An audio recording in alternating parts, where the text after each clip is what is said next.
Me ha hecho muchísima ilusión que me hayan invitado a estar sentada aquí ahora mismo.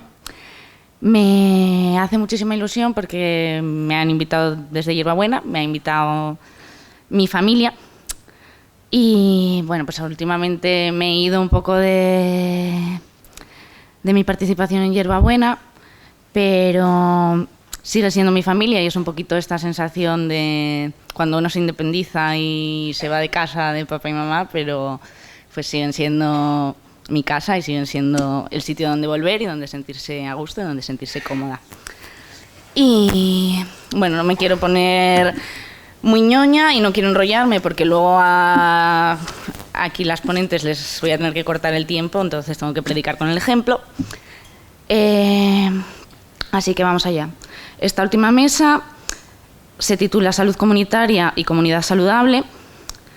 Me gusta mucho el título de esta mesa, me gusta mucho que vayamos a hablar de comunidad, porque creo que el concepto comunitario está un poco mal usado últimamente, está siendo un poco convirtiéndose en algo vacío y creo que por lo que he podido ver un poquito de las personas que están aquí en esta mesa ahora mismo, hablan de comunidad de verdad.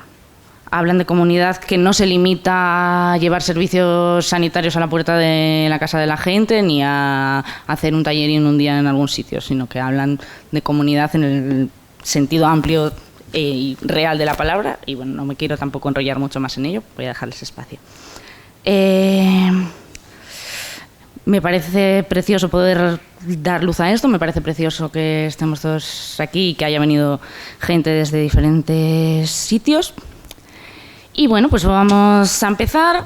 La primera parte la va a hacer aquí Adrián.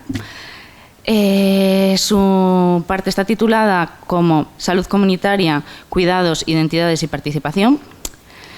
Podéis ver en el programa que se dedica a la medicina familiar y comunitaria. Y tengo que leer su biografía porque me ha parecido preciosa.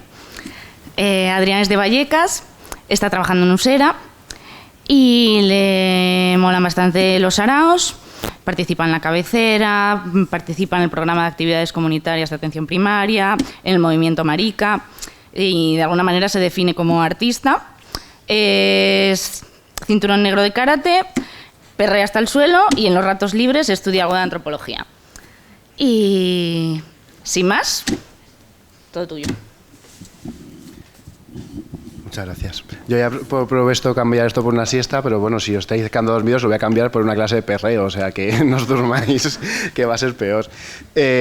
Un poco el motivo que me ha hecho venir hasta aquí, más allá de que este sitio es maravilloso, es un poco mi colaboración con una publicación que ha salido este año, la que también ha publicado Tomás de Hierbabuena, un poco pues que intentaba como buscar una salida más en torno a la salud pública o salud comunitaria del sufrimiento psíquico y de cómo podemos transformar los barrios, los pueblos y los territorios en los que vivimos para que pues acompañen al sufrimiento psíquico, lo limiten o sobre todo para que sean sitios que merezca la pena ser vividos.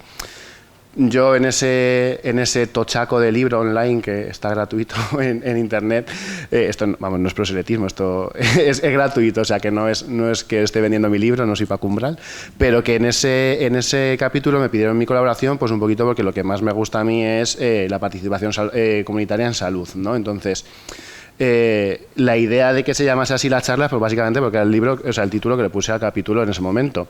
Y quería como hacer, ¿no? Hincapié en eso, en cuidados, identidades y participación. Cuidados porque se entiende que la comunidad no puede ser una comunidad en la que vivimos, ¿no? Es decir, no, vale, ¿mi barrio es mi comunidad? Bueno, puede ser. ¿Mi pueblo es mi comunidad? Bueno, puede ser. Yo creo en la comunidad en aquel sitio donde se comparten unos cuidados, ¿no? Sobre todo en ciudades muy grandes como Madrid, Barcelona, esos barrios a las afueras donde no tienes comunicación con tus vecinos, que para ir a comprar el pan tienes que coger un coche. ¿Eso es una comunidad que cuida? Pues a lo mejor no es el ejemplo, ¿no? Que queremos traer aquí, un sitio donde merezca la pena ser vivido. Es una ciudad dormitorio en la que tú vas, duermes y haces tu vida a kilómetros de ese sitio donde duermes. Entonces, La importancia de la comunidad es que sea capaz de crear un espacio saludable en el que no se esté buscando, ¿no?, esa visión que muchas veces llamamos patogénica de, vale, pues cuál es tu enfermedad, te la localizo y te la trato, sino una visión salutogénica, es decir, qué cosas hay en tu entorno que te puedan producir salud. Y esa es un poco la idea de la participación comunitaria en salud, ¿no? La idea es que de una manera participativa el entramado social de un territorio sea capaz de identificar qué cosas ocurren en ese territorio que le puede producir salud a la población. Lo de las identidades compartidas viene un poco al ejemplo de colectivos como pueda ser Hierbabuena, Orgullo Loco, etcétera, etcétera. Es decir, no es por una cuestión identitaria de yo hablo de lo mío y no hablo nada más, pero sí que es verdad que las identidades no son solo... Yo soy, ¿no?, empezaba mi biografía un poco aposta, soy de Vallecas, trabajo en Usera, es decir, ¿no?, como esa dicotomía de decir, vale, yo soy de Vallecas, ¿eso qué significa? Si ya no vivo en Vallecas, a lo mejor ya no soy vallecano, o es que comparto una identidad de barrio y eso me hace sentir orgulloso y por lo tanto voy a trabajar para que mi barrio sea cada vez mejor. Pues esa es la identidad compartida, ¿no? Muchas veces cuando miramos a un territorio nos fijamos solo en la gente que trabaja allí y vive allí, pero que a lo mejor hay comunidades dentro de esas comunidades y que eso es lo interesante. A lo mejor yo que trabajo en Usera tengo que tener en cuenta que a lo mejor hay una asociación de mujeres en Usera, que a lo mejor dentro de la comunidad en la que estoy trabajando existe Orgullo de Usera. Es decir, que tenemos que tener esa mentalidad que nos hace buscar la equidad, ¿no? Es decir, que todo el mundo esté representado en los procesos participativos, no solo, bueno, la asociación de vecinos, que si son de mi línea de pensamiento me puedo asociar a ellos o no, como vecina, pues entonces la asociación de vecinos va a tener un nicho muy concreto a población del territorio, pero no va a estar toda la población representada. Tenemos que intentar que los procesos participativos sean los más representativos del territorio y por eso buscar también esas identidades, ¿no? Es decir, y también como si la comunidad es aquello que nos cuida, no tiene por qué estar estrictamente ligada a un territorio. Muchas veces desde el asociacionismo no se trabaja en un territorio concreto, ¿no? O sea, Hierbabuena está presente aquí en Oviedo, en Gijón, creo que también estabais, en Avilés. Bueno, pero que no es estrictamente solo hacemos acción en Oviedo, Gijón y Avilés. La acción trasciende el territorio. La acción busca que nuestra comunidad compartida, nuestra identidad compartida, que es la salud mental, busque esa manera de cuidarnos las unas a las otras, ¿no? Entonces, cuando miramos a un territorio, miramos a la salud como una cuestión compartida, tenemos que buscar también esas comunidades dentro de las comunidades. Es decir, vale, si yo mi paciente, ¿no?, trasladado un poco, que estoy hablando aquí como en un plano muy general, ¿no?, en plan el territorio, o sea, es lo que sea, pero bueno, al final la mayoría de la gente que trabaja en el ámbito de sanidad está metida en una consulta. Entonces, en esta consulta que yo tengo, ¿cuál es la comunidad de la paciente que me consulta? ¿No? Estaba esta mañana Rafa Cofiño, y Rafa Cofiño junto con Carlos Sobrino y Mariano Hernán tienen un artículo que habla de los 3 niveles de la comunitaria. Hay un nivel inicial, que es el de la consulta, hay un nivel 2, que sería lo grupal, y un nivel 3, que sería ya lo participativo, ¿no? Pero también hay que tener esa visión comunitaria en la consulta.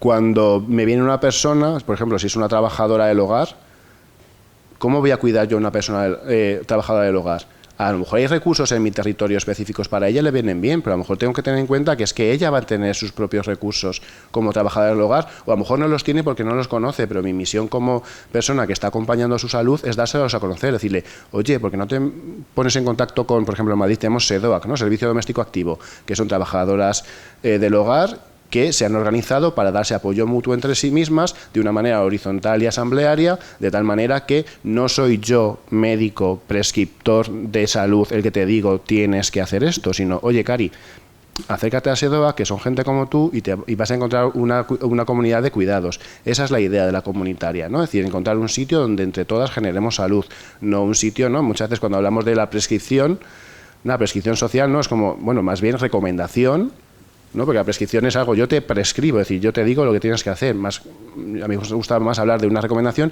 y como era el debate esta mañana, se pueden llamar activos, se pueden llamar recursos, se pueden llamar... Bueno, si da igual, si al paciente no le puedes decir, te voy a recomendar un activo, voy a decir, caballeros, que yo como marica también soy activo, no me recomiendo un activo, recomiendo mejor un pasivo. Es decir, no es eso, es decir, tenemos que tener un lenguaje que nos entiendan. Tú luego en tus publicaciones y cuando lo busques en tu base de datos bibliográfica, sabrás que tendrás que buscar la palabra activo, pero cuando hablas con la población, pues tienes que adecuar, ¿no? Es decir, ese discurso para que todo el mundo hablemos de lo mismo, ¿no? Es decir, que muchas veces perdemos tiempo en los debates, no, pero es que no es lo mismo, tal cual. Bueno, vale, sí, está muy bien que a nivel teórico y a nivel escritura podemos tener el debate de lo que queramos, pero bueno, a nivel práctico, que es lo que venimos a hacer hoy aquí, es, ¿no?, aterrizar todas las mesas teóricas o sea, sobre todo la primera mesa, que era un poco más de debatir el modelo, pues vamos a ver cómo se hace en el día a día. Estas identidades compartidas buscan entender la salud como un común, ¿no? No me gusta así como estar, o sea, sin tampoco robar el conocimiento de gente que lo ha producido antes que yo, pero deciros el nombre de una persona y que luego ya no os acordéis no tiene mucho sentido, que hay mucho publicado respecto a esto, pero bueno, hay voces que hablan de la diferencia entre lo privado, lo público y lo común. Lo privado está claro, es decir, no te pertenece, como mucho lo compras.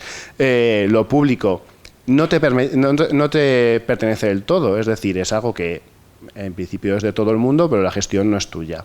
Tú puedes disfrutar de ello porque, bueno, pues, o puedes decidir quién lo va a gestionar, ¿no? Por ejemplo, un centro municipal es algo público. Tú puedes decidir qué alcalde lo va a gestionar los siguientes 4 años, pero no es algo que cogestiones tú. Sin embargo, que lo común sí que es algo de cogestión. Es algo que busca que sea la propia población la que sea cogestora de ese recurso, ya sea, pues eso, a lo mejor un centro cultural, ya sea una asociación, un parque, un espacio ocupado, etcétera, etcétera. Es decir, pues tenemos que tener esa misma idea con la salud. La idea de la salud como un común es algo que no es público, no va a decir sanidad pública, universal y de calidad, pues, por supuesto, siempre. Pero que hay que entender que más allá de lo que es lo público, es decir, ¿no?, un servicio público del cual yo soy mero receptor, tengo que entender que la salud, que no estrictamente la sanidad, es algo común, algo que construimos entre todas, y que si mi barrio no es saludable, tengo que activarme como vecina para que mi barrio lo sea. Si mi pueblo no es saludable, no es accesible, pues tengo que activarme como vecina para decir, oiga, ¿por qué no me pone una rampa de acceso para este edificio público? ¿Por qué no peatonaliza una calle para que sea más saludable mi ciudad o mi pueblo? Esa es un poco la parte en la que hay que trabajar, que muchas veces desde los ámbitos de la institución o cuando incluso en las asociaciones estamos como muy marcados, ¿no? Lo hablábamos en la comida, que me han lanzado un guantazo y he dicho, sí, pues os vais a llevar otro. Entonces, me han lanzado un guantazo así dialéctico de, bueno, ¿tiene que estar en la institución médica los procesos participativos? Joder, la verdad es que me ha hecho dudar, pero digo, claro, y tiene que estar el asociacionismo en los procesos participativos, ¿no? Es decir, que todo el mundo tenemos como detrás nuestro Decime los tiempos, ¿cómo voy? Yo tiro. Pues, no os reservéis para cenar. que en ese sentido, decir que muchas veces desde el asociacionismo también tenemos nuestros conflictos de intereses. Y eso no pasa nada, hay que reconocerlos y saber desde qué punto estamos partiendo, ¿no? Es decir, también está la parte del apoyo mutuo. El apoyo mutuo es un apoyo completamente horizontal y sin intereses. Muchas veces se pervierten los procesos participativos cuando hay un interés económico detrás y hay que ser conscientes de esos. En el sentido de, pues vale, yo tengo una asociación, por ejemplo, vecinal, sin más renombre.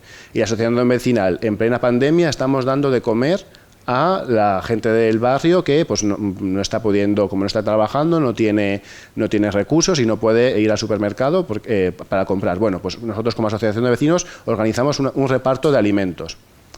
Pero es que a lo mejor esto le interesa al ayuntamiento, porque el ayuntamiento decir que está colaborando con alimentar a los vecinos le interesa. Oiga, asociación de vecinos, que el ayuntamiento estamos interesados en esto, le vamos a dar dinero, no se preocupen. Pero bueno, los criterios del ayuntamiento ya saben cuáles son, que esté empadronado, que tenga DNI, que tenga no sé qué. Decir, ¿no? Que muchas veces cuando entramos en conflicto institución, asociacionismo y servicios de apoyo mutuo, tenemos que tener muy en cuenta en que no perdamos el espíritu que tenemos, porque si éramos una organización de apoyo mutuo, todas somos iguales de manera participativa y entendemos que el salir adelante de esta pandemia en términos de alimentación es un común, deja de ser un común para ser un público, porque viene un ayuntamiento a ponernos unas condiciones que encima esas condiciones dejan fuera a gente, estamos perdiendo un poco el norte, ¿no? Que es lo que a veces se comentaba también en alguna mesa de la mañana.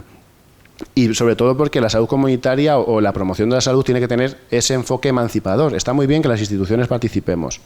Y creo que no, si queremos que lo comentábamos también en la comida, bueno, lo he soltado yo, pero lo vuelvo a soltar aquí, en el sentido de que ¿tiene que estar en la institución médica, sanitaria, en los procesos participativos en salud? Mi opción es que sí, pese a todo lo que acabo de decir, en el sentido de yo creo en una atención primaria salutogénica, ¿no? Lo que os explicaba, es decir, que sea promotora de salud.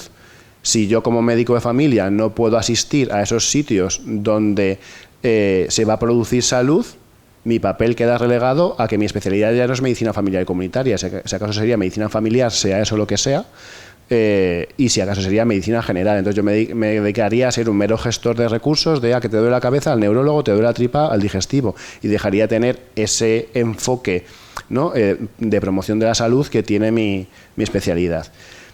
Pero ese es mi papel como institución. Es decir, yo no me puedo venir aquí, ¿no? Es decir, lo primero que pone es especialista en medicina familiar y comunitaria en el papel, porque yo no puedo venir aquí engañando a la gente diciendo, no, es que yo soy activista de la salud. Claro, ya, y mis no sé cuántos mil pavos al mes que me dan por ir todos los días a ver pacientes es un conflicto de intereses muy tocho. Pero sí que quiero que mi trabajo pueda seguir permitiéndome eso. Salirme de te subo la medicación de la tensión, te bajo la medicación de la diabetes, o quedo contigo en el local de tu asociación para ver cómo podemos mejorar la salud del barrio. Yo quiero seguir haciendo eso, pero lo que sí que tiene que tener muy clara la población es que me tiene que limitar. Es decir, porque yo vengo con los intereses de mi institución. Aunque yo sea muy punky, muy, ¿no? Outsider y me salto la institución y bueno, yo vengo como institución, pero no me pongo bata, me pinto las uñas, es decir, vale, bien, pero soy institución. Es decir, esto va sobre todo al que muchas veces desde los movimientos vecinales y participativos tenemos que tener cuidado de, vale, sí, contamos con la institución con nuestras condiciones. Y que a lo mejor lo que quieres del centro de salud es que te dé la charla anual de dejar de fumar, porque a lo mejor tu interés en mejorar la salud no va, porque el centro de salud te puede modificar una calle, el centro de salud te puede poner más árboles en la ciudad, el centro de salud te puede abrir más parques. No, pues a lo mejor tú estás trabajando en salud sin necesidad del centro de salud, ¿no? Es decir, que muchas veces perdemos un poco esa perspectiva. Y para la gente que trabajamos en sanidad tenemos que entender que la salud comunitaria no es un voluntariado, en el sentido de, muchas veces dice la gente, no, bueno, hoy voy a hacer comunitaria, entonces ya ese día es como el día especial, en el que, bueno, te has bloqueado un poquito la agenda, vas a hacer una mesa de salud en tu municipio, te pones la bata fuera del centro de salud, aunque dentro no te la pongas nunca, porque, bueno, vengo como el médico guay, ¿no?, aquí a la Plaza del Pueblo con la bata puesta, es decir, eso no es la comunitaria, es decir, que tú te salgas un día de tu horario de trabajo, o sea, que faltes un día a ver 4 pacientes para ir un momento a la Plaza del Pueblo y te sumes con la Paqui y la Puri, que son tus pacientes, a hacer zumba, pues está muy bien, pero que eso no es lo que veníamos hablando, ¿no?, de un común, de un proceso emancipador, de un proceso promotor de salud, etcétera, etcétera. Es decir, entonces tenemos que tener en la mente desde el mundo sanitario en que la comunitaria no es algo que hay que hacer, sino que es una manera de hacer. Es saber que cuando te viene alguien con un dolor de cabeza, vale, sí, le preguntas cuál es su dolor de cabeza porque no vas a dejar escapar a lo mejor una entidad clínica que pueda poner en peligro su vida. Pero ya descartado los motivos biológicos, oye, ¿en qué trabajas? ¿Y cuántas horas estás ahí? ¿Y descansas? ¿Pero en tus ratos libres qué haces? O ese dolor de tripa, esas diarreas crónicas que parece que nunca se alivian. ¿Tú en casa qué tal? ¿Y con tu marido? Bien. Bien con tu marido, ¿no? ¿Y los niños qué tal? Hombre, claro, eso se tiene que basar en una relación cercana. Si cada vez te atiende una médica diferente o cada vez te atiende con menos tiempo, no se da, ¿no?, ese enfoque promotor de salud, pero que también tenemos que tener la visión basada en los determinantes sociales de la salud. Y un poco lo que comentaba en esta mañana, ¿no?, de que si los diagnósticos, que si las identidades, ¿no?, es decir, ¿podemos crear una identidad en torno a un diagnóstico? Bueno, si me sirve, sí. Si no, a lo mejor me está patologizando y me está medicalizando. Si en torno a que me etiqueten de cualquier diagnóstico de salud mental o fibromialgia o lo que sea, a mí me ayuda a encontrar personas que están en mi misma situación y desde ahí construir en colectivo, bueno, pero si lo que me está haciendo es medicalizar y psiquiatrizar mi vida, me está haciendo daño. Pues en ese sentido igual, cuando a una consulta de salud mental o de salud, atención primaria, nos llega alguien con una ansiedad, una depresión, un síntoma, digamos, del plano emocional, nos viene alguien que no duerme. ¿Cuál es la siguiente pregunta? Bueno, ¿por qué no duermes, ¿no? Y muchas veces ese insight de saber qué está pasando dentro es complicado, porque a lo mejor viene de un proceso traumático que no sabes muy bien cómo abordar. Pues a lo mejor tienes que hacer esas preguntas, ¿no? Decir, bueno, ¿y en qué trabajas? Y tal cual. Entonces de repente te das cuenta que es que no duerme porque es que trabaja 8 horas al día, cuando llega está con los hijos porque el marido pues la maltrataba y no pasaba y se divorció, o bueno, o tiene que aguantar al maltratador en casa, tal cual, y por la noche, que es el único momento que tiene para estar sola, tiene tal agobio que no puede dormir. Vamos a lo mejor a olvidar lo del marido, no porque no sea grave, sino porque a lo mejor es que meterle demasiados factores al problema. Pero imaginaos que es simplemente un problema laboral. Un problema laboral no se soluciona con un psicofármaco. Es Si sus condiciones laborales no cambian. Si yo te pongo el diagnóstico... Es verdad que yo el DSM-5 lo manejo poco y los diagnósticos del CIE y tal cual tampoco, pero nosotros en atención primaria tenemos nuestros propios diagnósticos, que básicamente P01 es ansiedad, P06 es insomnio. Si yo te codifico de eso, ¿cuál va a ser mi tratamiento? Pues algo para dormir o un ansiolítico. Tus condiciones laborales siguen siendo las mismas. Si yo te codifico con Z05, problema de las condiciones laborales, yo internamente estoy haciendo un proceso mental de acompañamiento en positivo a tu problema. Es decir, yo no te estoy viendo a ti como una persona con ansiedad o con insomnio, te estoy viendo como una persona con problemas laborales. Y yo te voy a acompañar en eso. Ah, ¿que necesitas una baja? Adelante, sin problema, pero la baja no va a ser por ansiedad, porque tu problema es un problema, digamos, laboral. Si yo tengo la mano puesta en el fuego, si el problema es el fuego, lo primero que tengo que hacer es quitar la mano, ¿no? Pues si tengo un paciente metido en unas condiciones laborales adversas, lo primero que tengo que hacer es quitar a ese paciente de esas condiciones adversas. Luego ya veremos cómo apagamos el fuego o cómo mejoramos esas condiciones. Porque a lo mejor lo que tiene que hacer el paciente no es volver a poner la mano en el fuego, a lo mejor es poner la mano en un sitio donde no se queme. Entonces a lo mejor tiene que aprovechar la baja para buscar otro curro. O tiene que aprovechar la baja para ponerse en contacto con algún servicio de orientación jurídica para ver cómo denunciar a su empresa. O de orientación laboral para ver cómo mejora sus condiciones laborales. Pero que todo es terapéutico. Yo manejo muchísimos pacientes sin psicofármacos simplemente con eso. Que a lo mejor un psicofármaco para permitirte el lujo de, mira, estoy hasta arriba, no consigo dormir, vale, una herramienta. Pero una herramienta temporal que va a tener su fecha caducidad. Vale, te voy a permitir el lujo de dormir durante 2 o 3 semanas hasta que te encuentres mejor. Nunca he alargado más un psicofármaco, pero no porque yo me empeñe en quitarlo, sino porque los propios pacientes lo ven como una herramienta, ya me voy acabando, sí que soy una persona aquí, ya he dicho que no ibais a cenar hoy. En el sentido de una herramienta, ¿puede ser un psicofármaco una herramienta? Siempre y cuando sepamos lo que es una herramienta. ¿Es una herramienta como un martillo? Tú sin un martillo no clavas un clavo, pero es que eso no es un psicofármaco. Un psicofármaco es como aquella rampita cuando uno va a jugar a los bolos. Es decir, ¿tú puedes jugar a los bolos sin rampita? Claro. ¿Y cuál es tu objetivo? Jugar a los bolos sin rampita. Que a lo mejor no te ves con la confianza, no estás en el momento tal cual. Bueno, pues utiliza la rampita un tiempo, ya está. Pero ese psicofármaco se va a ir fuera. Como esa rampita se va a ir fuera. Porque tú lo que vas a aprender es, mira, pues es que yo cuando cojo la pelota y la coloco aquí, gira de tal manera, tal cual. Ya sé cómo manejar esto sin rampita, quito la rampita. Ya sé cómo manejar esto sin ningún psicofármaco. A lo mejor ya puedo dormir tranquila porque mis condiciones originales de problemas laborales ya se han resuelto. Ya está, no me hace falta más pastilla, no tengo que estar tomando pastillas para dormir toda la vida. Luego lo que ha comentado la compañera esta mañana, que no, el quitarlas no siempre es así de sencillo y que hay que hacer pues una desescalada progresiva y viendo que cuando aparecen síntomas, pueden ser síntomas de abstinencia, se respetan, se acompañan y se hace entender como tal. No, efectivamente no podías jugar a los bolos sin rampita, no. Puedes jugar a los bolos sin rampita. Lo único que, pues es que has aprendido con rampita, ahora te va a costar, pero la idea es un poco eso, ¿no? Es decir, ¿qué esquema mental utilizamos? ¿Utilizamos el esquema mental del ladrillo, del martillo o el esquema mental de la rampita? Pues si lo que estamos haciendo es un enfoque promotor de salud, tu salud no puede ser individual, no puede ser que tú vayas a un psicólogo, tú vayas a un sindicato. Significa que es un enfoque comunitario y colectivo. Entonces, agrúpense, colectivícense, luchen por sus derechos y adelante.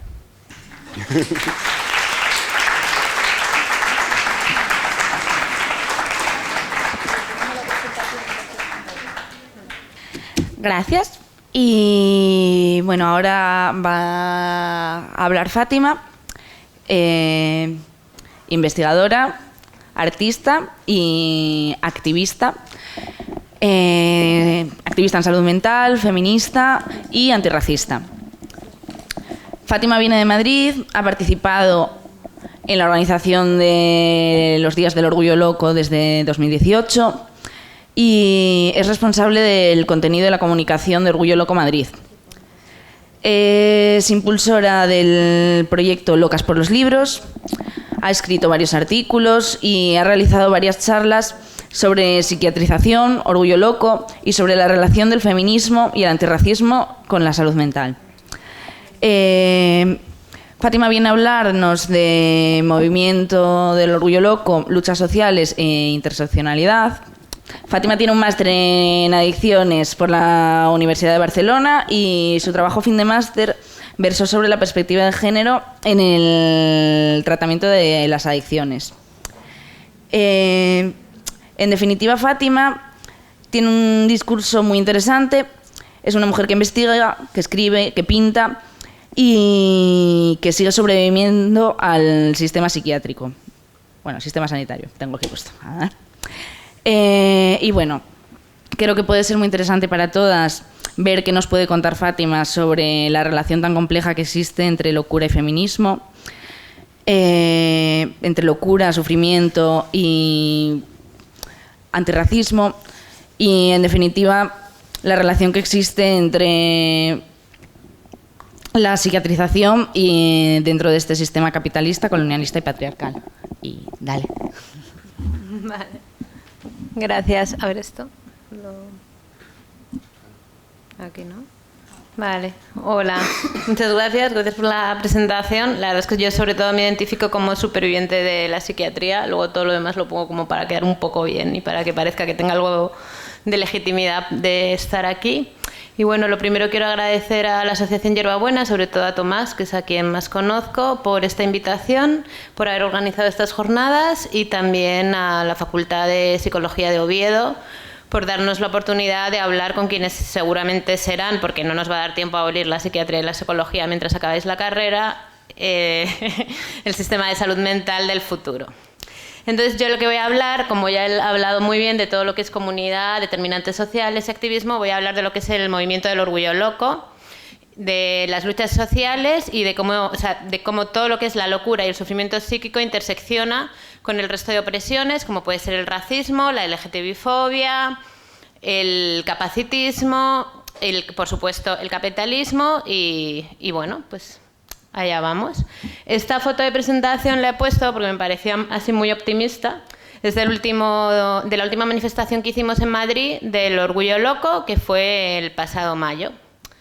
Y bueno, nosotros solemos hacer la manifestación hasta el Ministerio de Sanidad, que ayer vi en la tele antes de dormirme que la ministra de Sanidad se va a las primarias en Canarias, que no sé si es una buena idea o no, pero bueno, allá que se va. Nosotros teníamos un lema que era Carolina Darías, tómate tú la pastilla. Pero bueno, esa es otra. En fin, ¿qué es el Orgullo Loco? Pues el Orgullo Loco es un movimiento que nació en los años 90 en Canadá, a raíz de que unas personas psiquiatrizadas que vivían en una institución psiquiátrica, los vecinos empezaron a decir que se debían de ir de ahí, ¿no? Que debían irse porque, claro, ¿qué pasa? Pues que si yo tengo como unas personas que son enfermas mentales, que son peligrosas, que son tal, pues mi piso no va a costar tanto, no puedo gentrificar mi barrio y todo mal, ¿no? Entonces, a raíz de ahí se inició lo que fue en Toronto, en un área de Toronto, el primer día de supervivientes de la psiquiatría. ¿Y qué reivindicaban estas personas? Pues lo primero que reivindicaban era que se dejase de violentar a las personas que tienen sufrimiento psíquico o que se consideran locas, ¿no? O que les consideran más bien locas. Como hemos visto también esta mañana, que los compañeros de Mejorana no han podido hacerlo, de una forma más directa y fantástica, con contenciones mecánicas, que en realidad es que te aten a la cama o que te aten a una silla también, en eso, pueden ser varias opciones. Con ingresos involuntarios, ingresos forzosos, un ingreso, bueno, yo no sé si lo estudiáis eso en la carrera, pero os lo cuento. El ingreso involuntario suele ser un ingreso que determina un psiquiatra y que un juez avala, ¿vale? Pues a mí en mi último ingreso el juez directamente lo vio por Skype, ¿vale? Para que os hagáis una idea, también lo han comentado esta mañana, el juez siempre va a validar lo que el psiquiatra diga. Ese ingreso, todo esto se permite, gracias también a lo que ha contado nuestro compañero Hernán de Activamente, gracias a que la ley en el Estado español considera que te pueden hacer un ingreso involuntario si tú eres peligroso para una persona o para los demás. Lo cual no pasa en ninguna otra enfermedad, ¿no? O sea, tú tienes un cáncer y puede ser peligroso para ti mismo porque te quieres matar, porque no quieres, imagínate en un grado terminal en la que no quieres seguir y te obligan a tratarte, ¿no? Eso por una parte. Y luego lo de peligroso para los demás, pues más peligroso es Ayuso y ahí está ella, sin que nadie la ingrese ni nada. Pero bueno, y luego, ¿qué más? ¿Qué más reivindica el Orgullo Loco y el movimiento de supervivientes de la psiquiatría? Pues reivindica que se acabe con un modelo biomédico, que es el modelo hegemónico en salud mental, que sobre todo viene desde los años 50. Yo recomiendo siempre un libro muy bueno que es Anatomía de una epidemia, porque explica muy bien cómo realmente se construyó lo que es la enfermedad mental y todo lo que es el DSM, que tú lo usas poco, muy bien, bien por ti, ¿no? Lo has dicho. Bueno, que es el Manual de Diagnóstico de Análisis Estadístico de los Trastornos Mentales, que en su primera edición tenía 100 diagnósticos, que fue en los años 50, y en la última edición, que es de 2013, tenía más de 500, ¿no? Entonces, ¿a quién beneficia esto? Pues obviamente beneficia sobre todo a la industria farmacéutica y obviamente también beneficia a lo que es el capital en general por todos los recursos de salud mental que muchas veces, yo no sé muy bien cómo funciona en Asturias, pero en Madrid, por ejemplo, está todo externalizado, con lo cual suelen ser grandes empresas como Grupo 5 o Hermanas Hospitalarias o San Juan de Dios quienes llevan todos estos recursos que se benefician y que necesitan estas empresas, pues enfermos a los que tratar, ¿no? Luego, decir que lo que se considera enfermedad mental realmente no existe y nadie sabe lo que es realmente, pero genera toda esta construcción del modelo biomédico, genera todos estos beneficios, con lo cual, al final, era una de las reivindicaciones, bueno, la reivindicación yo creo que más grande y que cuesta más de entender al final, es entender que la locura y el sufrimiento psíquico no debe ser ni castigado ni patologizado. ¿Vale? O sea, el ejemplo más claro, que bueno, yo luego lo hablaré, es, por ejemplo, la homosexualidad se consideraba hasta los años 90 enfermedad mental. Que hicieron el colectivo queer, lo que hizo fue plantarse delante y decir que no, que lo sacasen de ahí. Y entonces, gracias a la lucha colectiva, se consiguieron despatologizar. Si eso no fuese así, ahora mismo, en la mayoría de países, digamos, donde ya no consideramos que está, ¿no? Que no es una patología, pues seguiría siendo una patología y estarían dentro de lo que sería la discapacidad psicosocial, o sea, cualquier persona que se salga de la norma heterosexual, ¿no? Vale. Bueno, que me enrollo un poco. A ver, siguiente. Vale. Luego, el primer Día del Orgullo Loco en el Estado español se celebró, de hecho, en Asturias, ¿no? Que fue con lo del escandalazo, 3 años antes de que se celebrase en el resto del Estado. Yo no tenía foto de Asturias, pero bueno, he puesto esta que es de Madrid. No tengo porque no he buscado bien, no porque no tenga. A ver, que es que voy un poco como puedo. Bueno, pues esto lo celebramos fue en 2018, se celebró en varias ciudades, se celebró en Barcelona, se celebró en Oviedo, se celebró creo que en Andalucía, en varias ciudades. Y bueno, ha ido también el Orgullo Loco, es un movimiento que va como un poco seta, va saliendo, desaparece y vuelve a salir. Bueno, esto es de 2018, lo hicimos en la Plaza de España, que ahí hay una escultura del Quijote, bueno, pues en honor a nuestro loco por excelencia. Y fue un éxito, la verdad, porque vinieron más de 200 personas, que pensábamos que no iba a venir nadie. Y la verdad es que fue muy guay, porque también invitamos a otros colectivos de otros movimientos sociales para hablar de la relación entre, por ejemplo, vivienda y salud mental, ¿no? Pues a todas estas personas que acaban... ¿no? O sea, acaban suicidándose no porque tengan algo en la cabeza, sino porque es que les están desalojando y les dejan en la calle, ¿no? Luego también del movimiento LGTBI, luego también, bueno, de varios colectivos y tal, y qué más os puedo contar. Así que luego, después de la concentración, hicimos una fiesta en la Ingobernable, que estaba entonces al lado del Caixa Forum, y toda la fiesta, todos los músicos, la barra, fuimos personas psiquiatrizadas. Y esto parece que no tiene valor, pero tiene muchísimo valor, porque normalmente cuando te psiquiatrizan, lo primero que te dicen es que no vas a poder. O sea, no vas a poder tener un trabajo, no vas a poder tener hijos, no vas a poder vivir sin la medicación, no vas a poder. Bueno, pues resulta que pudimos, también gracias a la Ingo, ¿no? Y luego también otra cosa que te suelen decir en los ingresos y que te dicen los psiquiatras es que no te juntes con la gente como tú, que tiene un diagnóstico y que es víctima del sistema psiquiátrico. Porque claro, si nos juntamos, pues nos da por hacer el orgullo loco y estas cosas. A ver... Vale, luego ya por ir yendo un poco con la interseccionalidad, una cosa que hemos intentado en Orgullo Loco Madrid, que es el colectivo al que yo pertenezco, que ahora estamos en un periodo, en un proceso un poco de reconstitución interna, ¿vale? Fue intentar llegar a todos los movimientos que pudiéramos y intentar llegar a hacer intersección. Esta foto es muy especial porque fue en la primera vez que nuestras demandas llegaron al argumentario del 8M en Madrid. Y eso fue gracias a que estuvimos dentro de todo el proceso de lo que es el movimiento autónomo feminista, ¿no? Y diciéndoles a las compas, o sea, no, también hay que hablar de esto, tenemos que hablar de, por ejemplo, cómo los abusos sexuales se cometen en las plantas de salud mental todos los días y quedan impunes por la falta de legitimidad que tenemos. Porque además, si tú denuncias y dices que te está tocando el celador o que te está tocando el psiquiatra, te van a decir que estás loca, ¿no? Eso por una parte. Luego, por otra parte, la mayoría de las personas psiquiatrizadas somos mujeres o personas disidentes. Luego, por otra parte también, una parte importante es las personas que sufren violencia machista. Muchas veces se les pone un diagnóstico de TLP o se les pone cualquier diagnóstico, con lo cual se les patologiza, se les psiquiatriza y sufren ahí una doble... O sea, un doble sufrimiento al final, ¿no? Porque, o sea, en vez de tener una red feminista que te pueda apoyar mientras tú puedas salir y sobre todo también darle el clic, ¿no? De lo que te está pasando, que no solamente es tu marido, sino que es todo un sistema patriarcal el que ha llegado, ¿no? El que ha provocado toda esta situación. Bueno, pues ahí estamos en el 8M.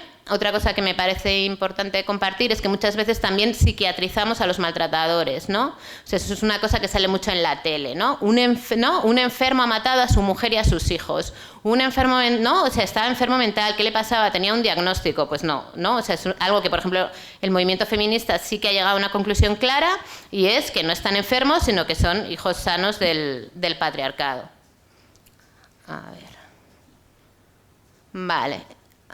Sí, este es el Día del Orgullo Loco de 2019 y voy a poner este vídeo de una compañera de un momento del manifiesto en el que habla además de nuestras reivindicaciones feministas. La doble presión que sufrimos las mujeres psiquiatrizadas por ser mujeres y locas. Denunciamos los continuos abusos sexuales dentro del sistema de salud mental, que quedan impunes por la falta de legitimidad que tenemos debido a nuestras etiquetas. Reiteramos que las mujeres psiquiatrizadas somos más vulnerables de sufrir violencia machista y que recibimos un trato distinto cuando pedimos ayuda contra el machismo.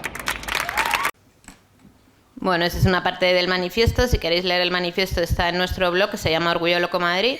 Y luego, bueno, ya que estoy en plan recomendaciones, voy a recomendar otro blog que tenemos que se llama Orgullo Loco Denuncia, en el que recibimos más de 70 testimonios de violencias psiquiátricas, cuya mayoría había testimonios de abuso sexual dentro del sistema de salud mental.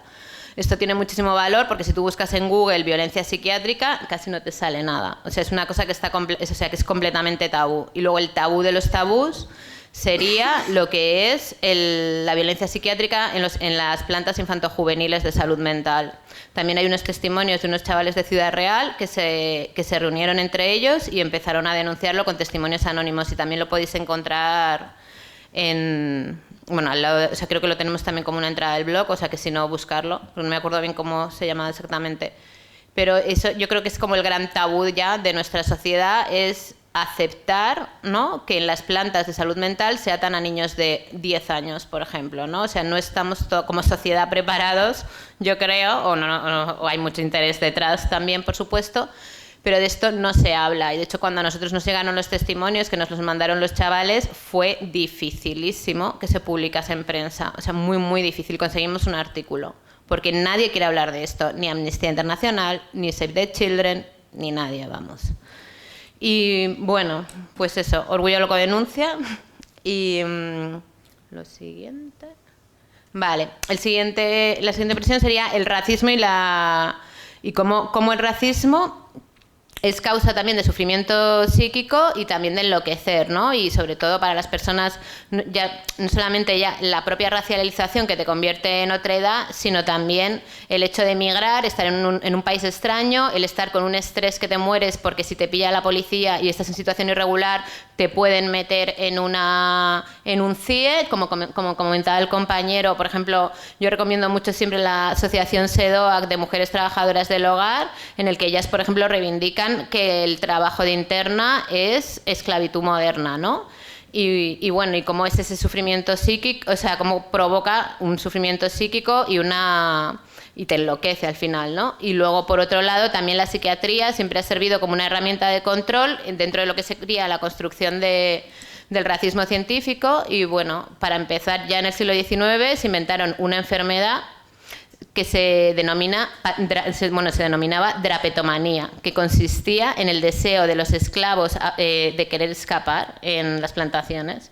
Y entonces la cura eran latigazos por querer escapar, ¿no? Esa era la locura, que es como un ejemplo muy, muy gráfico. Y esto, bueno, también nos metimos, bueno, me metí yo sobre todo porque soy la persona racializada del colectivo, pero vamos, que nos metimos también en el proceso de lo que fue la manifestación antirracista de la Asamblea Antirracista de Madrid, y esto es la lectura dentro del manifiesto. Entraron también las reivindicaciones dentro de lo que sería pues el tema del que estamos hablando, y aquí es una compañera del movimiento antirracista leyendo la parte del manifiesto que habla de esta intersección. Se garantice nuestro derecho a la salud mental, que el racismo perjudica con el maltrato, el aislamiento y el malestar personal.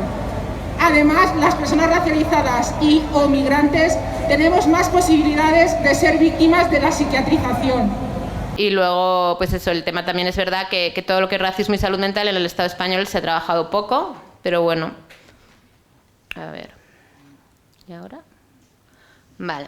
Esto es del Día de los Derechos Humanos de 2020, que son unas compañeras en una concentración que se suele hacer, como lo suelen hacer más de 30 colectivos, reivindicando, bueno, pues eso, el cumplimiento de los derechos humanos, ¿no? Entonces lo hacen desde colectivos de la memoria, ¿no? De la memoria relacionado con las víctimas del franquismo, hasta un montón de colectivos de diferentes países con las diferentes reivindicaciones. Y bueno, pues ahí estamos aportando nuestro granito de arena. También es verdad que todo lo que es el paradigma de derechos humanos desde otros sitios, como más desde la decolonialidad, se considera que es un paradigma que a lo mejor habría que revivir. Pero bueno, a nosotros la verdad es que nos sirve como herramienta por ahora, aunque, bueno, es que esto es un tema muy, muy largo. Vale. Esto es el 1 de mayo interseccional y de clase, que es una manifestación, normalmente la hacen los sindicatos mayoritarios, ¿no? Lo suele hacer comisiones, UGT, bueno, y además como que se van separando, y este año la propuesta fue estupenda. Yo creo que el Movimiento Marica también estuvisteis, y fue unir a un montón de colectivos de diferentes espacios de Madrid, para reivindicar, ¿no? Porque siempre al final se nos queda como muy corto eso, ¿no? Como las reivindicaciones, ¿no? Del movimiento queer, o las reivindicaciones del movimiento feminista, ¿no? Y parece que nunca van ligadas a la clase, ¿no? Y parece que la clase pertenece solo a los señoros cis blancos que son, ¿no? Obreros, ¿no? Claro, como Hernán, ¿no? Por ejemplo. Entonces, ahí la verdad es que fue una iniciativa que fue estupenda, y luego hubo una manifestación, y bueno, parte de nuestra reivindicación era que el 80% de las personas psiquiatrizadas estamos en una situación de desempleo, o también estamos cobrando unas pensiones, que además eso nos obliga muchas veces a depender de nuestras familias, que las familias muchas veces son origen también del malestar, ¿no? Y como la necesidad de inventarnos también otro tipo de trabajo, ¿no? Lo que estaba comentando el compañero, de la necesidad de, si, claro, él, por ejemplo, si alguien le preguntarle qué le pasa a la persona, ¿no? Si le duele la cabeza, ¿no? Porque al final, pues a lo mejor la persona está súper explotada y no es capaz de darse cuenta de, pues lo que tengo que hacer es sindicarme y luchar por las condiciones de mi trabajo, y además me empodero, que estar individualizado, con una baja de depresión, tomando antidepresivos en casa y siendo una carga, ¿no? O sea, es como completamente una cosa diferente a la otra. Estas son unas compañeras el día de la manifestación, antes de que empezase, con las pancartas, que pone, necesitas, ¿no? Bueno, lo leéis, ¿no? Vale, leerlo. Vale, y ya llegamos a la primera manifestación que pudimos hacer, porque los 2 primeros años hicimos concentración, y ya en 2021 hicimos la primera manifestación, en parte gracias a la pandemia, que hay que decirlo, ¿no? Porque gracias a la pandemia de repente la salud mental se puso de moda, y todo el mundo hablaba de salud mental, y todo el mundo se daba cuenta de que estar y metido en tu casa no era nada estupendo ni terapéutico, ¿no? Y entonces sí que es verdad que fue como que todo eso también nos hizo que mucha gente más se interesase por lo que eran nuestras reivindicaciones. Y bueno, pues que fue un exitazo, la verdad. Otra vez el Día de los Derechos Humanos de 2021, que es otra vez todos los colectivos en Sol reivindicando. Bueno, ahí están las compañeras del Orgullo Loco Madrid. Y a ver si va. Y esto ya es el orgullo crítico de este año, que como vino la OTAN, ¿no? ¿Fue? Sí, no, es que luego me he enterado que no. Bueno, como somos fantasiosas y nos encanta contar esas historias, la idea es que como vino lo del comité de la OTAN con lo de Ucrania tal, que no se podía hacer la manifestación en el centro, que es donde se hace siempre. También es verdad que había muchas demandas de otros barrios de Madrid, es que siempre estamos en el centro, hay que llevar el orgullo crítico a otro sitio. Bueno, pues la gente que organiza el orgullo crítico, que la verdad es que es la leche, decidieron hacerlo en Carabanchel, se hizo una manifestación que vinieron 200, ¿no? Como unas 250.000, bueno, muy masiva, con un montón de gente, y tuvieron la idea de que el manifiesto entero estuviese redactado por los diferentes colectivos, aparte de por las demandas de los colectivos queer. Entonces, nosotros participamos, también participó el colectivo de putas, el colectivo de gordas, también y el lema principal era por la campaña de regularización ya de papeles para todas. Y bueno, este es el momento del vídeo, o sea, de la lectura del manifiesto. Desde Orgullo Loco Madrid, eslóganes, también queremos señalar al sistema médico. Denunciamos la violencia que el sistema de salud mental ejerce sobre nosotros. Encierros, diagnósticos, medicalización, terapias, contenciones, son las herramientas de las que se aprovechan para atarnos y doblegarnos. Y decimos no.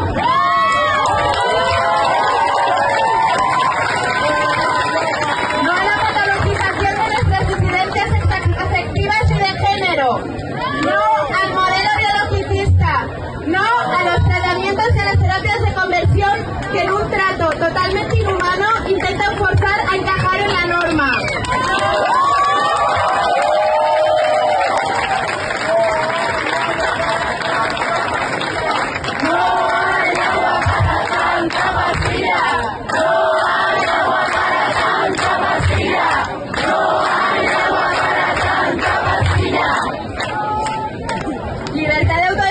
Identidad de género binario o no binario. ¡Que viva la lucha de las personas psiquiatrizadas!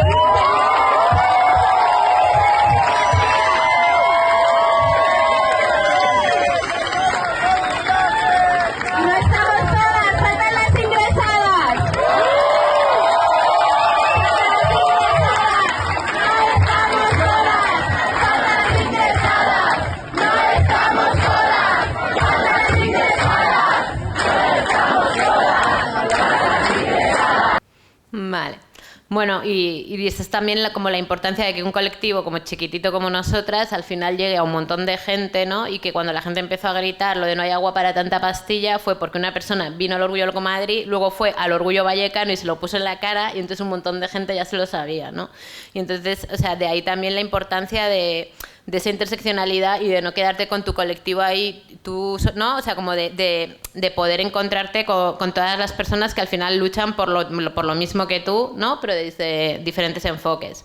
Y bueno, y hablando de eso de lucha, yo la verdad, para mí, o sea, yo creo que la comunidad es un poco una cosa que a veces, incluso en la comunidad, las personas que somos más diferentes o que hemos vivido realidades diferentes o tenemos experiencias diferentes, también somos expulsadas de la propia comunidad, pues entonces hay que crearse también una comunidad, ¿no? Entonces, aparte de toda esta intersección con los movimientos que os he ido contando, ya para ir terminando, voy a contar que estamos intentando también encontrarnos pues con nuestras comunidades en otras partes del mundo, ¿no? Entonces yo este año tuve la suerte de poder ir a Londres y estuve con... Ay, no. ¿Qué he hecho? A ver, siguiente. Ahora. Y bueno, avisé que iba y me dijeron que es que nos invitaron a hablar al colectivo Orgullo Loco Madrid, y esto, bueno, es el Mad Pride de Londres, que de hecho también es muy interesante porque ellos llevan 10 años sin celebrarlo y ahora son como las chavalas jóvenes, las de SP Abolition, las que se han puesto a organizarlo y a hacerlo posible, ¿no? Y entonces, pues eso, como ir encontrando tus comunidades, ¿no? Más allá de los territorios. Desde Orgullo Loco Madrid, colectivo español de activismo y salud mental, agradecemos la invitación de poder participar hoy en el Mad Pride de Londres. From Mad Pride Madrid, the Spanish collective in mental health, we thank the invitation to take part today in Mad Pride London. Es una alegría poder compartir con activistas psiquiatrizadas, supervivientes de la psiquiatría y locas de otros territorios nuestra lucha y nuestro orgullo de celebrar la locura. It is a joy to be here to share with psychiatrists, activists, psychiatric survivors, and cases from all territories in our fight on celebrating madness. En el Estado español, dentro del sistema de salud mental, se vulneran los derechos humanos, los derechos constitucionales y los derechos fundamentales de la Unión Europea, practicando ingresos involuntarios, atando a las personas a la cama, medicando forzosamente, realizando aislamientos y sobremedicando. The Spanish state in the mental health system, they abuse human rights, constitutional rights, and the EU fundamental rights, practicing involuntary admissions, tying you to the bed, forcibly medicating, carrying out isolations and over-medication. La violencia psiquiátrica debe dejar de existir. Psychiatric violence needs to stop existing. La violencia psiquiátrica es violencia institucional. Psychiatric violence is institutional violence. Estas prácticas no son excepcionales, al revés. Son la norma y forman parte de los protocolos dentro del sistema de salud mental. Un sistema represivo en el que si no te tomas la medicación, la amenaza es que te aten a la cama. These are not exclusive practices. In the contrary, they are the norm and a part of the protocol inside of the mental health system. A repressive system in which if you don't take your medication, you are threatened to be tied to your bed. El sistema de salud mental es el sucesor del manicomio disfrazado de espacio esterilizado de hospital. The mental health system is the successor of the asylum, dressed up in the sterilized environment of the hospital.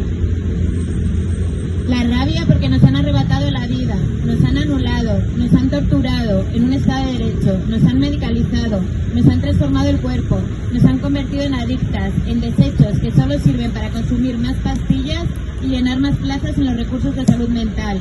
Esa rabia, dirigida políticamente, es imparable. The rage because they've taken our lives away, cancelled us, tortured us in all of their legal rights. They've drugged us, changed our bodies, turned us into addicts, inhuman ways only useful to take pills and fill up more beds in the mental health system. That rage, directed politically, is unstoppable.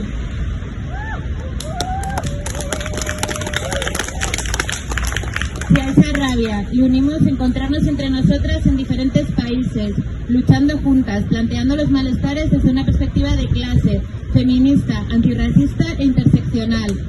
Al juntarnos, somos fuertes. Juntas acabaremos con los muros de los manicomios y con la industria farmacéutica.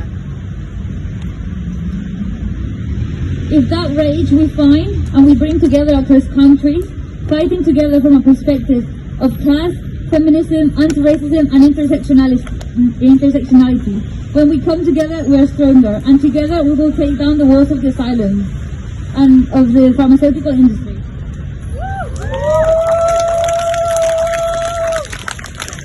Juntas vamos a celebrar la locura con orgullo. ¡Que viva el orgullo loco! Together we will celebrate with madness with pride. Long live Mad Pride.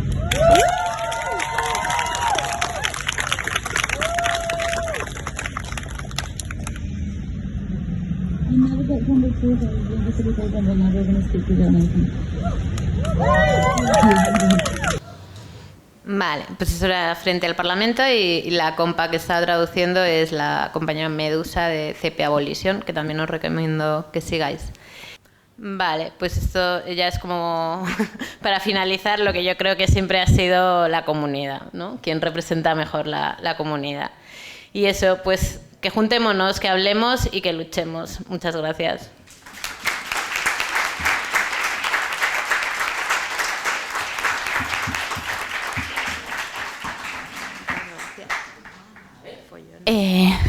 Bueno, gracias, Fátima.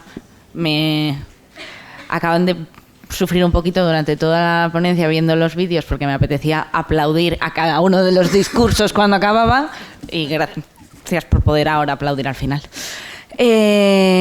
Vale, ahora va a entrar, porque como podéis ver hay dos personas ponentes y hay una tercera que está en el papel, que va a entrar a través de videollamada. Bueno, esta persona es Martín, viene a hablarnos de prácticas emancipadoras de apoyo mutuo y, si no me equivoco, y justo además ahora lo acaba de mencionar Fátima, va a continuar poniendo un poco sobre la mesa el concepto de amistad, o sea, como parte de lo comunitario, de la comunidad. Creo que es súper valioso y que hablamos muy poquito de eso, cuando realmente es probablemente lo central. Y bueno, os comento, Martín es docente de la Escuela Andaluza de Salud Pública y del modelo de recuperación. Es terapeuta narrativo, especialista en empleo en salud mental comunitaria. Y ahora viene lo difícil, porque ninguna de estas dos personas tenía cosas así en inglés, pero yo voy a tirar con todo. Es miembro de la Faculty Clubhouse Internacional, miembro de Icarus Project, experto por experiencia en derechos humanos en salud mental, miembro de la Federación en primera persona, formador de formadores en raza, igualdad en salud mental, y es promotor del desarrollo de las artes humanas. Miembro también del Grupo ALBA de la FAI. Y bueno, sin más, no me quiero enrollar más, ya le tenemos aquí, que ya está todo, ¿no? Pues Martín, todo tuyo.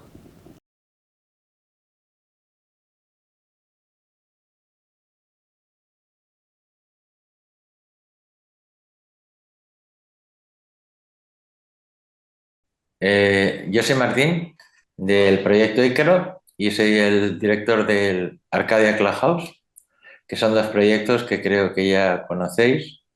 Aparte de eso, soy superviviente de la psiquiatría, si eso tiene algún sentido, porque sigo psiquiatrizado. De hecho, estoy en medio de un episodio maníaco por intentar dejar la medicación de forma pautada, pero no hay forma. Deja de dejar el litio porque los últimos miligramos te los tienen que hacer en la farmacia, y en este país es muy difícil conseguir que te lo hagan en la farmacia, ni desde el hospital ni desde ningún sitio. Soy un privilegiado porque me está tratando un psiquiatra que es amigo mío y me está dando permisos para estar fuera del hospital, incluso con el ingreso involuntario. Y bueno, ahora mismo estoy de ingreso voluntario, es decir, que estoy yendo cada 2 días a psiquiatría en el Hospital de Macarena. Mi psiquiatra se llama Ignacio Lara, y para mí es uno de los referentes en psiquiatría en la península. Dicho esto, que ya me he presentado, pues tengo una doble figura de profesional y de usuario de la salud mental. Yo me diagnosticaron en el 99 con unas crisis muy fuertes maníaco-depresivas, debidas a mis vivencias personales y militanciales dentro del movimiento anarquista, y una vida un poquillo durilla. Había estado 10 años en búsqueda y captura por no hacer el servicio militar, y digamos que estaba un poco ya agotado de ir corriendo solo y haciendo esfuerzos. Así que un día me desperté en el psiquiátrico y me dieron un diagnóstico que a mí, la verdad, me ayudó mucho, porque dije, ostras, este soy yo, es verdad, yo soy así. Y ahora me están dando la solución de cómo manejar esto, ¿no? Esto que a mí me mola tanto ser, resulta que he petado porque he descontrolado un poco, y me están dando la solución. Pero, amigo, eso venía acompañado de un montón de pastillas y un montón de tratamientos muy fuertes, como son el haloperidol, que me dejaron sin habla, sin vista, con acatasia, con un síndrome de piel ligero brutal, y me destrozó la vida. Perdí a mi compañera, mi casa, lo perdí todo, y acabé en Andalucía, viviendo en casa de mi padre, donde nunca había estado, y en un páramo, en un yermo de salud mental. No había nada en absoluto de movimiento de usuarios, ni ninguna esperanza que no fuera a tomarte la medicación ni quedarte en casa apalancado. Así que decidí irme a Inglaterra, y allí empecé, fregando platos, mejoré mi inglés, entré en el Clubhouse de Brixton, y allí pues empecé a entrar en contacto con la recuperación, con el movimiento de recuperación en salud mental.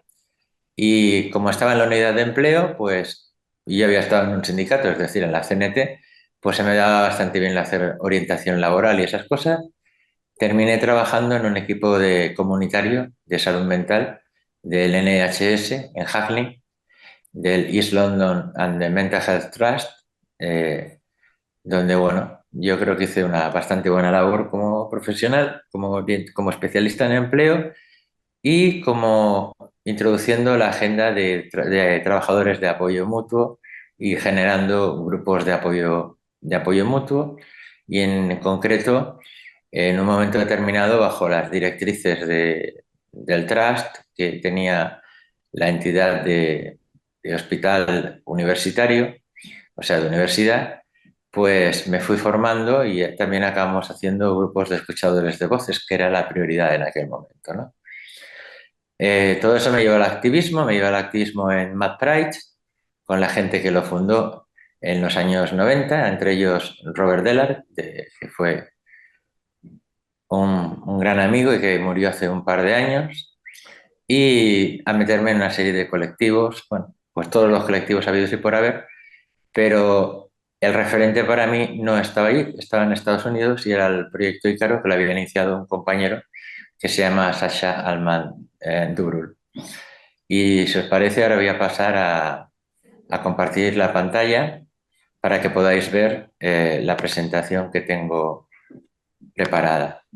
Mi presentación se llama Prácticas emancipadoras de apoyo mutuo porque entendemos que a través del apoyo mutuo los locos nos sanamos y somos capaces de sanar a la sociedad, es decir, de emancipar a las personas y a la sociedad, generar comunidades habitables. En plena epidemia de salud mental, no sé si cierta o proclamada por el sistema neoliberal en el que vivimos, que nos quiere deprimidos y pasivos, consumidores de ideas de los demás, consumidores de gustos de los demás, opinólogos, pasivos, deprimidos, ansiosos, pues hay, digamos, esa emergencia de salud mental que parece más tratable desde un sindicato que desde un dispositivo de salud mental comunitario. Pero bueno, para nosotros nuestro discurso es muy potente porque es un discurso que empieza en el apoyo mutuo como un factor de evolución, que es un libro que escribió Kropotkin, uno de los padres de las ideas anarquistas, en oposición al darwinismo, en el cual se afirma que en el darwinismo se afirma que la evolución se da por la competitividad entre las especies, sobre todo en el darwinismo social, y con el malthusianismo y una serie de ideas que lo que nos dicen es que el hombre es un mal bicho, un peligro para él mismo, somos demasiados en el planeta y sobramos la mitad, especialmente los locos y los que somos disruptivos para el sistema de explotación en el que vivimos. El apoyo mutuo funciona en salud mental, lo tenemos comprobado, y el apoyo mutuo funciona para sanar a la sociedad. Para sanar a la sociedad y generar comunidades que sean habitables, no ya desde la perspectiva solo de la salud mental, sino desde la perspectiva humana. Es decir, es un discurso político muy potente. El capitalismo es la enfermedad, la competitividad es la enfermedad, y para nosotros el anarquismo y el apoyo mutuo es la solución. Por eso todas nuestras prácticas se basan en crear una cultura colectiva generada por las comunidades que están implicadas en el problema y que sea de difusión gratuita.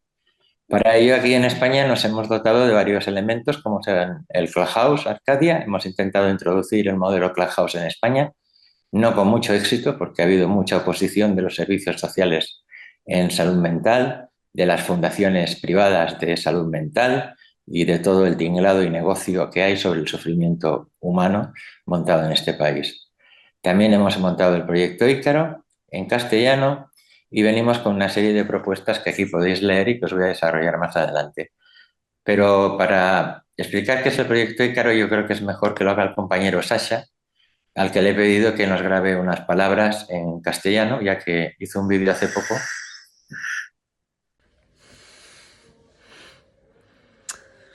Hola, mi nombre es Sasha y soy de los Estados Unidos, de la ciudad de Nueva York.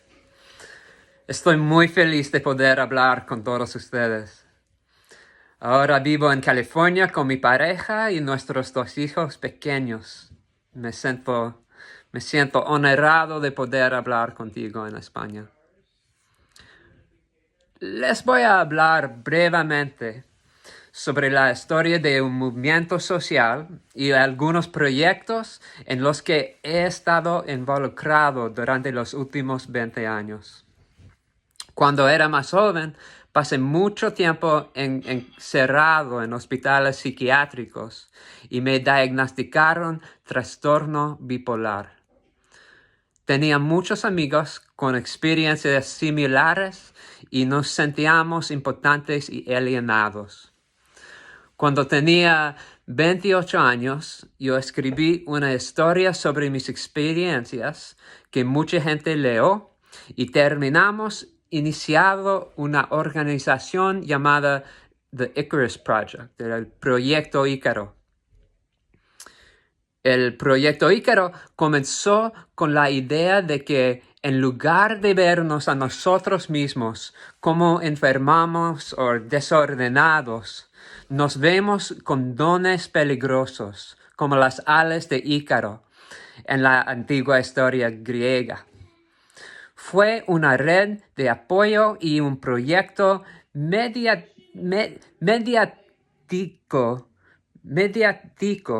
con el objeto de transformar la forma en que hablamos y nos relacionamos con la enfermedad mental. Pues declaró muy claramente en nuestra misión que recibimos a las personas que toman medicamentos psiquiátricos, así como a las personas que no toman medicamentos psiquiátricos. Damos la bienvenida a las personas que usaban lenguaje de diagnóstico para describirse a sí mismas, así como las personas que rechazaban el lenguaje médico. Ícaro se convirtió en un lugar para que miles de personas se encontraban, crearon una comunidad y construyeron nuestras formas de pensar sobre nosotros mismos. Se convirtió en un imán para gente creativa y alienada y se hicieron muchas amistades. Uno de los proyectos que surgió de Ícaro se llama Mad Maps o Mapas Locas y fue un conjunto de preguntas que desarrollamos para ayudarnos mutuamente a pensar cómo es el soporte. Los miembros del Proyecto Ícaro crearon documentos escritos como respuestas a preguntas como ¿cómo se ve cuando estoy sano? ¿Cómo se ve cuando estoy luchando? ¿Cuáles son las cosas que necesito para cuidar de mí mismo? En que me puedan ayudar otras personas. Evolucionamos para hacer preguntas como ¿cómo es una sociedad saludable? ¿Cómo podemos hacer que esa sociedad suceda? Eventualmente, el Proyecto Ícaro se convirtió a una nueva organización llamada Fireweed Collective y algunos de nosotros continuamos el trabajo de Mad Maps en la forma de lo que llamamos T-Maps o prácticas transformadas de apoyo mutuo. Or in English, it's Transformative Mutual Aid Practices. En muchos sentidos, los T-Maps capturan el espíritu de ayuda mutua para locas que desarrollamos en el Proyecto Ícaro. Es una herramienta visionaria, o esperamos que es una herramienta visionaria. Me alegra mucho saber que hay gente en España que utiliza la herramienta prácticas transformadas de apoyo mutuo para organizarse. Quiero ser un miembro del Sindicato de la Locura.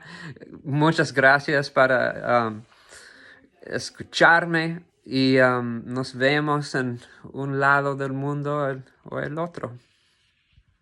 Bueno, pues sí, nos veremos en un lado o en otro de este o del otro mundo, compañero. Y lo que tenemos claro en el proyecto de Calo es que los amigos son la mejor medicina, que si no tienes una comunidad que te apoye, te vas a comer una mierda, porque uno no se recupera y se salva el culo a sí mismo, ni se recupera en una sociedad que está enferma. O sanamos a la sociedad o estaremos todos siempre con problemas de salud mental.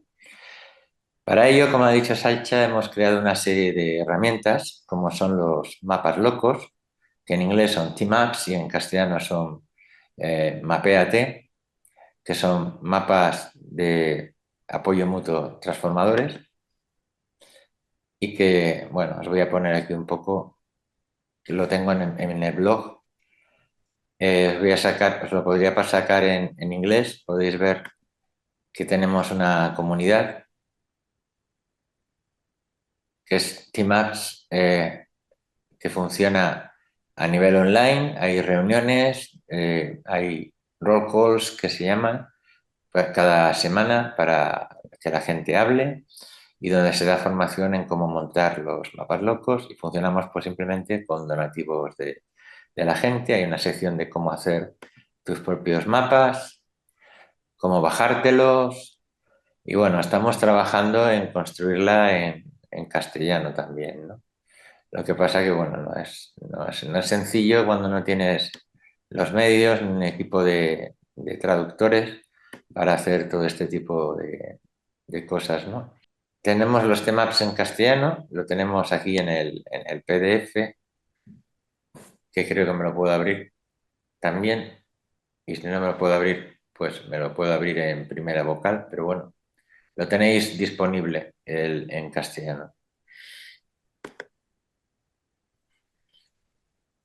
También tenemos debajo un vídeo que lo podéis consultar en el blog. Esto está en mi blog personal, que es La Isla de K, y estará ahí, lo iremos enlazando poco a poco en otros sitios, donde está el taller que se hizo sobre los mapas de apoyo mutuo en Entre Voces, en el Congreso de Escuchadores de Voces que se hizo en Alcalá, ¿no?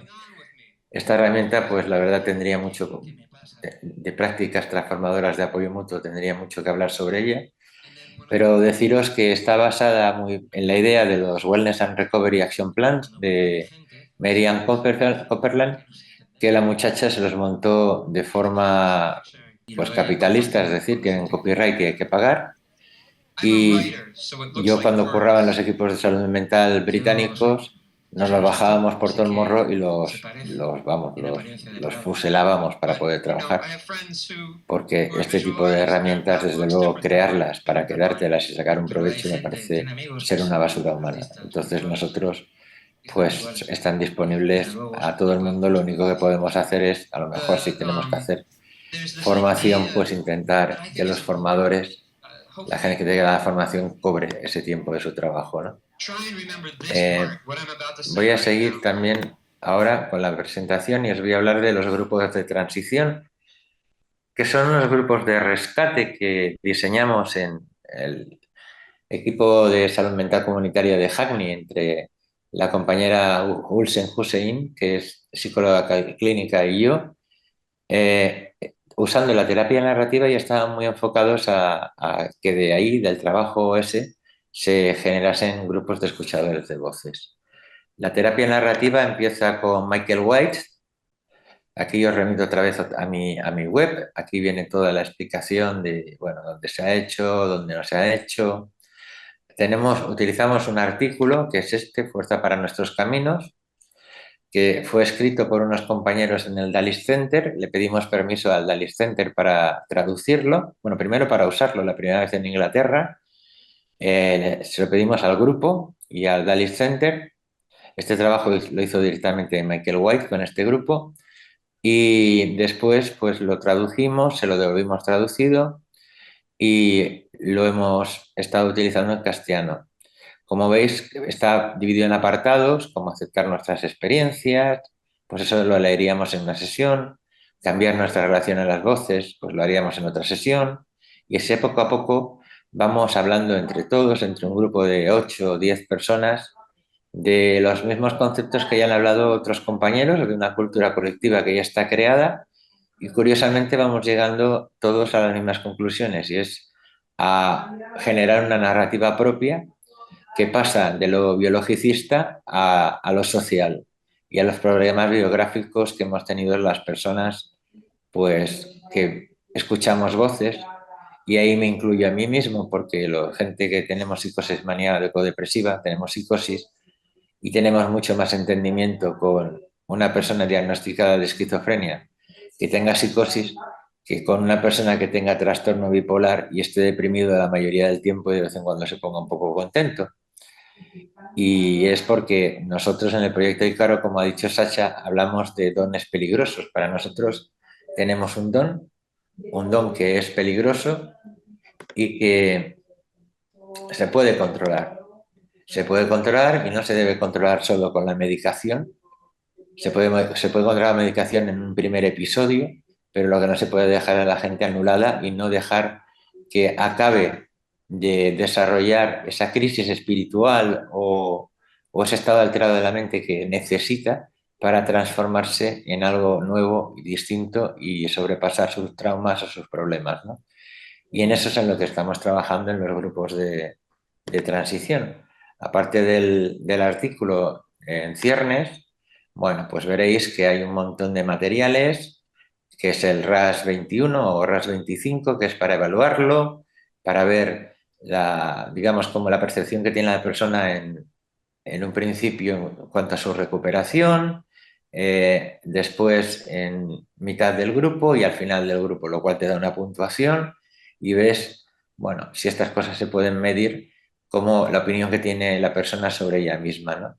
También lo hacemos en cada una de las sesiones y hacemos un ejercicio de mindfulness y tenemos un Madness First Aid Kit que hizo Sony Kentucky, que es un kit de primeros auxilios que os lo voy a mostrar, que es este que está en blanco, el cual pues vamos trabajando en él para bueno, conseguir trucos sobre alimentación, recursos, listas de cosas importantes, llevar un diario. El propio recipiente es importante porque tiene que ser tuyo, cosas que te inspiran, lugares, ayudas para la depresión, las directivas avanzadas, los mapas locos, hierbas, cartas a los amigos, porque cuando estás deprimido no te acuerdas de que tienes amigos a los que puedes recurrir. Como veis, son todo herramientas muy, muy, muy, muy prácticas para, pues eso, dotarte de medios para poder ir dejando la medicación que te tiene anulado. Pues cada herramienta que construyes, a lo mejor significa una pastillita menos y un poco más de tu vida que ganas, ¿no? Os voy a enseñar el tipo de materiales que hacemos, ¿vale? Os podría enseñar la guía de RAM, pero lo que voy a hacer es abrir directamente esta página web, porque la que hicimos, pues la secuestró la Federación en primera persona.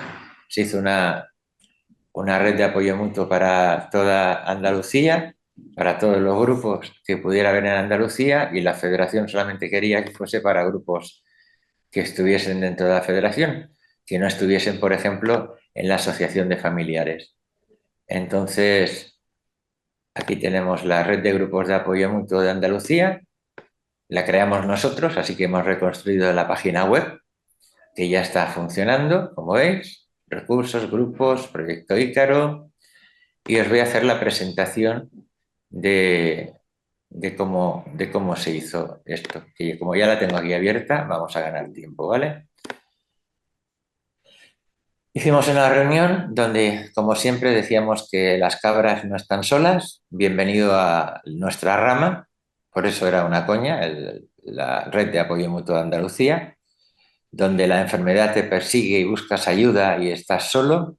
Hicimos un orden del día donde participaron otras redes de grupos de Asturias, yo creo que estuvo Tomás, estuvo también de Cataluña la Xarxa GAM, estuvo Alba, y estuvo muy bien la reunión. Fue bastante conceptual. Bueno, el logo está cogido de un peer respite que hay en Estados Unidos que se llama AFILLA, a los cuales le pedimos permiso, le dimos la vuelta y montamos este dibujico tan mono de la rama.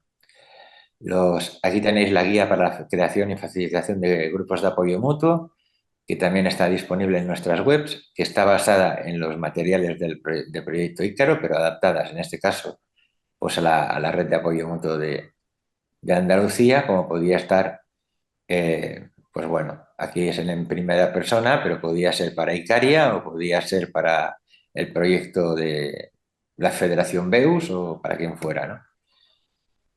Cómo se crean los grupos, los espacios seguros, la facilitación, el no estás solo, apoyo mutuo y defensa. Bueno, la guía la tenéis por ahí.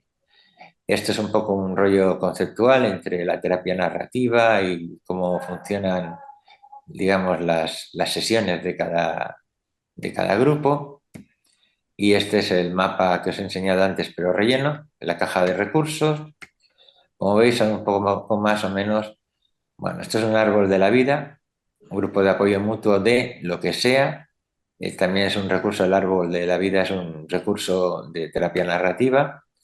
Y aquí, pues, la intención siempre es que el grupo o los grupos de recuperación incidan en educar a los usuarios, a los profesionales, a la comunidad y a la solución. Por ejemplo, pues educando a la familia, a los amigos y al entorno, ¿no? Os voy a presentar de nuestro trabajo lo que es el Sindicato de la Locura, que es una propuesta que hacemos porque vemos que el movimiento de usuarios está muy dividido, muy fraccionado en un montón de grupos, que cada uno va un poco en plan francotirador y necesitamos una casa común, ¿no? Podéis ver las distintas secciones, la de la descontinuación de las drogas psiquiátricas, porque creemos que hay que hablar de ello, pero hacerlo con cuidado, porque se le puede hacer mucho daño a la gente, con responsabilidad. Por ejemplo, tenemos recursos de primera vocal, de raza e igualdad en salud mental. Aquí sería, por ejemplo, la normativa y las cosas del sindicato, los temas de apoyo mutuo, ¿no? El peer-to-peer, los grupos de transición, grupos de apoyo mutuo. El laboral sería la retención laboral, la orientación laboral, las incapacidades, los subsidios, la ley de dependencia, materiales de formación, los estudios locos, el arte loco y una sección de profesionales, porque entendemos que esta guerra no la vamos a ganar solo, porque vamos a acabar todos metidos en los psiquiátricos que van a montar de nuevo y están desmontando la sanidad pública, que tiene que ser universal y dar la sanidad y los cuidados de calidad que nosotros nos merecemos y que somos expertos en decirles a los profesionales lo que queremos. El Sindicato de la Locura utiliza una imagen del año 37 donde veis a un grupo de enfermos escuchando al demente Andrés en superoración, cosa que sorprendía mucho a la gente de que los locos fueran capaces de escuchar a otros locos, porque claro, se supone que están alienados y atontados, ¿no? El Sindicato de la Locura, pues lo hemos resumido en el silo, que es un lugar oscuro, subterráneo y profundo en el que nos encontramos y del que solamente podemos salir si nos unimos todos, compañeros. Cada uno haciendo lo que sabe hacer y juntos, pensando juntos. Así que ahora lo que quería enseñaros, pues eso, a lo que nos dedicamos nosotros, el proyecto Ícaro, a generar esperanza. Porque sin esperanza no hay recuperación, porque si no ves que otro lo ha conseguido, te quedas en tu casa, tutelado por tu familia con la vida destrozada. Y pues aquí veis al compañero Will Hall del proyecto Ícaro, a Sasha y a mí de Ícaro, y lo que tratamos viniendo a España cuando el Congreso de Entre Voces fue generar una esperanza contagiosa entre el movimiento de usuarios para trabajar todos juntos, ¿no? Os iba a poner un vídeo del compañero Will Hall, pero bueno, lo podéis encontrar en internet. Se llama Austeridad, Corrupción y Salud Mental. Está en la web de Entre Voces. En nuestra página web es Red Icaria. Hay recursos, están los team-ups, las guías de apoyo mutuo, el apoyo mutuo virtual, un artículo que se llama Tu Tribu, porque para nosotros es importante encontrar tu tribu y saber que no estás solo. Los colectivos afines. Seguimos siendo una red internacional de activistas, casi todos anarquistas no solo por ideología, sino porque realmente el apoyo mutuo cura y el apoyo mutuo cura a la sociedad y el apoyo mutuo es la herramienta para transformar las comunidades de mierda en las que vivimos en comunidades habitables. Así que salud, compañeros, coged, pintadlo como queráis, hacedlo como queráis, pero hacedlo vuestro y hacedlo juntos, sabiendo lo que sabéis hacer.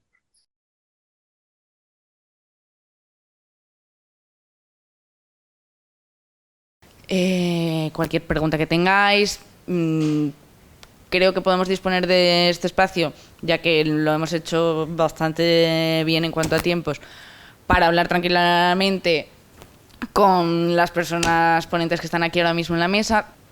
Yo voy a arrancar yo y luego ya hacéis una pregunta a los demás. Y le quería preguntar a Fátima, y sobre todo, bueno, un poco pues de todo lo que has ido poniendo, a mí me llama muchísimo la atención cómo hablas sobre la participación de personas integrantes del movimiento loco en otras manifestaciones, en otras causas, ¿no? Y me llama la atención porque me parece que ahora mismo, por lo menos aquí ahora, quizás en Madrid, hay otro funcionamiento o hay otra cultura de participación en ese tipo de espacios, pero siempre he vivido, siempre he sentido que muchas veces esos espacios son no acogedores de unas causas hacia las otras. Me gustaría ver si nos puedes comentar un poquito qué barreras os habéis encontrado a veces para participar en unos sitios o en otros, o si... No quiero que me comentes las barreras en sí, sino cómo veis conseguido que compañeras que muchas veces les cuesta participar en unos espacios u otros se participen, que realmente se tenga en cuenta vuestra voz. ¿Cómo han sido un poquito esas relaciones muchas veces? O por lo menos yo siempre he sentido la frase de no solamente no estamos todas, faltan las ingresadas, sino que no estamos todas, directamente faltan las locas, todas. No sé si me estoy explicando lo que te estoy diciendo. Vale, o sea, yo creo que para empezar, las personas que llegamos al activismo o a la militancia, bueno, yo prefiero el término militancia, la verdad, somos las personas más privilegiadas en todos los aspectos, o sea, eso es así. O sea, ya sea por nuestra trayectoria vital, ya sea condiciones materiales, ya sea un montón de cosas, ¿no? Entonces, o sea, yo creo que la mayoría de nuestro colectivo está mirando a una pared en recursos de salud mental. O sea, la mayoría de nuestro colectivo está encerrado por ejemplo, en San Juan de Dios hay personas que llevan más de 30 años encerradas. Y aún así, o sea, muy puntualmente conseguimos que por lo menos vengan a la manifestación. Y entonces, eso para empezar. O sea, creo que llegar a...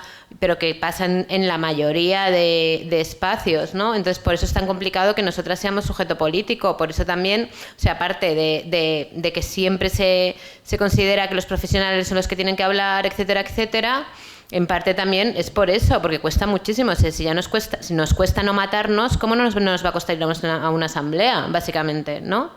Eso por una parte. Luego, por otra parte, sí que es verdad que en muchos espacios es que ya estábamos.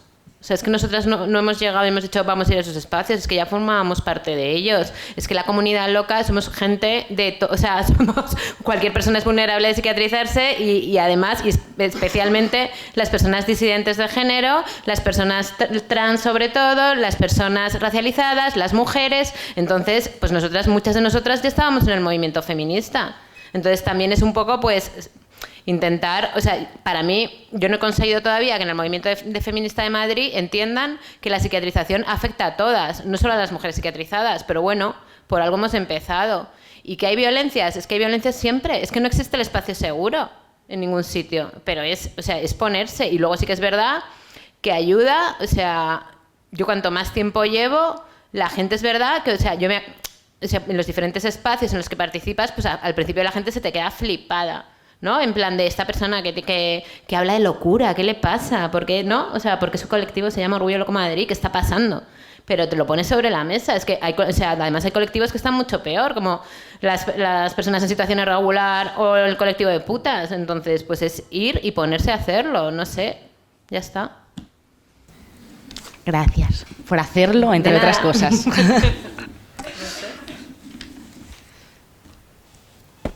¿Alguien quiere comentar, preguntar algo? Aprovechar que luego... Sí, yo tengo una pregunta para para ti, porque cuando has explicado que, por ejemplo, si una persona te pide la baja laboral, tú la excusa que tienes es ponerle, por ejemplo, ansiedad o depresión, no sé, normalmente las compañeras cuando, ¿no? O sea, la gente cuando pide baja normalmente tienes que poner algo. Entonces, ¿cómo lo haces? O sea, ¿cuáles son las estrategias? Bueno, a lo mejor no puedes hacerlo públicamente, por otro lado. Ah, vale. Pero ¿cuáles serían las estrategias para no psiquiatrizar en el momento de la baja? Porque creo que es muy, vamos, me parece muy importante.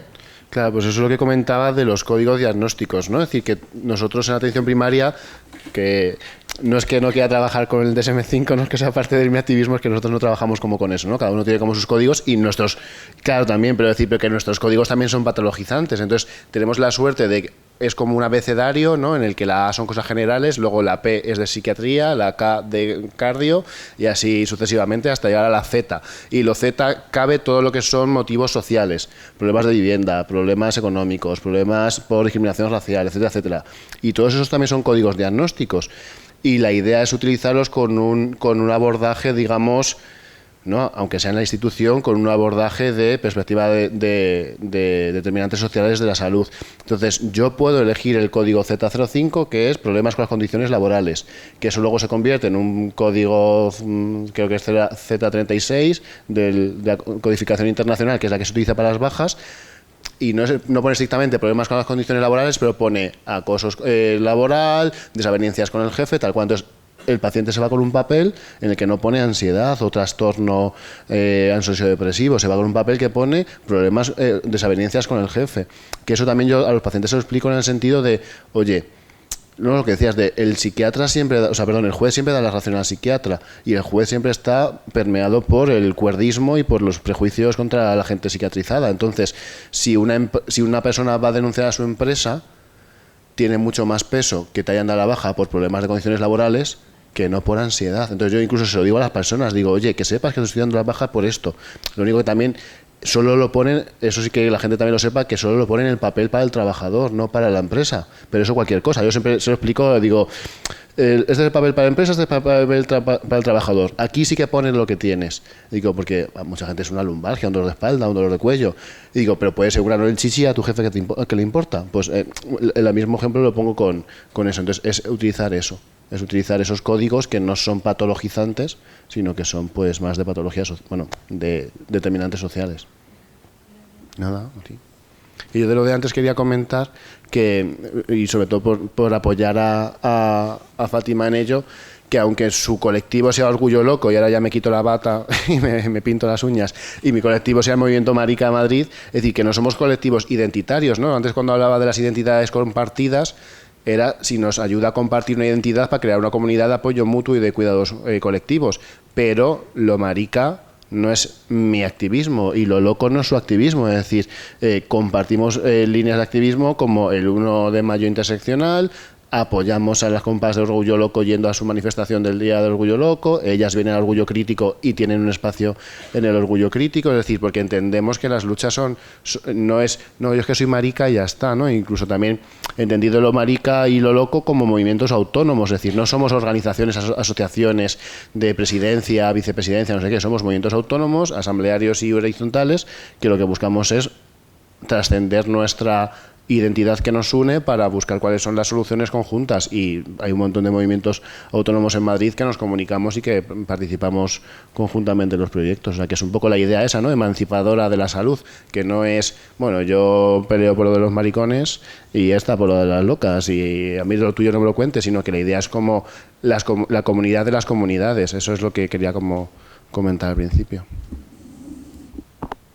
¿Alguien más quiere comentar algo? Sí, rescatando lo último que ha dicho Adrián, ¿no? Y también para que no se vaya la gente con esta idea, ¿no? De que nosotros no nos reivindicamos como un sujeto ontológico, sino como un sujeto político. Si no existe un tipo de ser loco, ¿sí? No hay una categoría cualitativamente diferente de las personas que no están psiquiatrizadas. Pero aunque no exista como digamos, ontológicamente, como un tipo de ser diferente, sí que estás atravesada por opresiones particulares, ¿no? Las razas no tienen fundamento tampoco genético. O sea, dos personas consideradas de la misma raza socialmente pueden tener más diferencias genéticas que dos personas consideradas de la misma raza, ¿sí? O sea, no existen genéticamente las razas, ¿sí? Pero sí existe la racialización, ¿sí? Que es exactamente lo mismo en este sentido, ¿no? Y obviamente que hay, digamos, no sé cómo decir, opresiones que son transversales. Una de las clásicas es que básicamente los colectivos oprimidos, por regla general, también son pobres, ¿no? Porque también hay un elemento de clase, de exclusión, de justificación y de perpetuación de opresiones de clase, ¿no? A través de otras variables que se van cruzando, ¿no? Y bueno, yo creo que también la interseccionalidad va un poquito por ahí, o igual es mi deformación profesional, que yo vengo de una adolescencia en militancia de juventudes comunistas, ¿no? También puede ser que venga por esto, ¿no? Pero nada, simplemente era esto, ¿no? Que las luchas tienen que ver con reconocimiento como un sujeto político porque otros colectivos ya han conseguido ser escuchados, ¿sí? No por el hecho de que con quién se acuestan, sino porque es una opresión particular que viven. Y es exactamente lo mismo, ¿no? Tener esos espacios. Y yo sé que hay quienes reniegan, ¿no? Y estoy de acuerdo en muchas cosas con Martín. Pero hace falta, para conseguir cambio legislativo, pues a veces tiene, ¿no?, que bajar el barro, no sé cómo decirlo.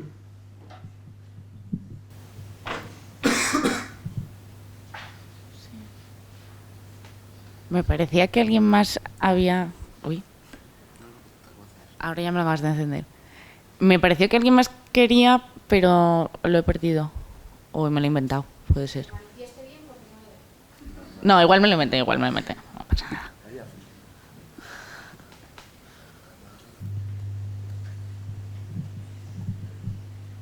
Yo quería preguntaros, bueno, claro, no solo habíais hablado desde la perspectiva, desde la psiquiatría, desde las plantas, bueno, no en concreto vosotras, sino en la anterior mesa, que se ataba a las personas que estaban en las plantas, pero también se atan en urgencias. Y yo como residente de medicina de familia, pues sí que lo he visto. Y se había hablado de objeción de conciencia, que pues sí que la hay para el aborto, para la eutanasia, pero para esto, y al final, como no ha habido rueda de preguntas, pues no sé si sabéis algo en concreto de esto. Gracias.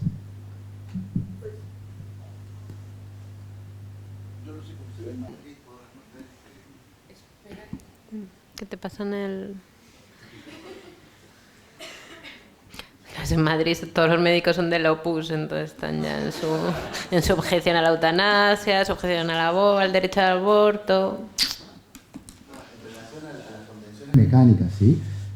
Hace un par de semanas o así, compartí una mesa con Silvia Ventura, que es jueza en Cataluña, y explicaba que sí se puede hacer objeción de conciencia en tema de contenciones mecánicas porque, aunque te lo digan que son terapéuticas, no están consideradas como recursos terapéuticos, por lo tanto no es su obligación atar a la gente. Así que si quisieran sancionar a un profesional por no aplicar contenciones mecánicas, quien quiera implementar una sanción de esta se le cae el pelo.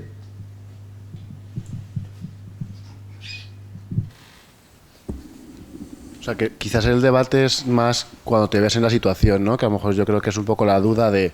Y ya, claro, aquí hablo desde mi privilegio y luego me dais unas cuantas hostias ahí fuera y ya está. Pero en el sentido de que muchas veces quizás no eres tú quien prescribe esas contenciones, pero estás ahí.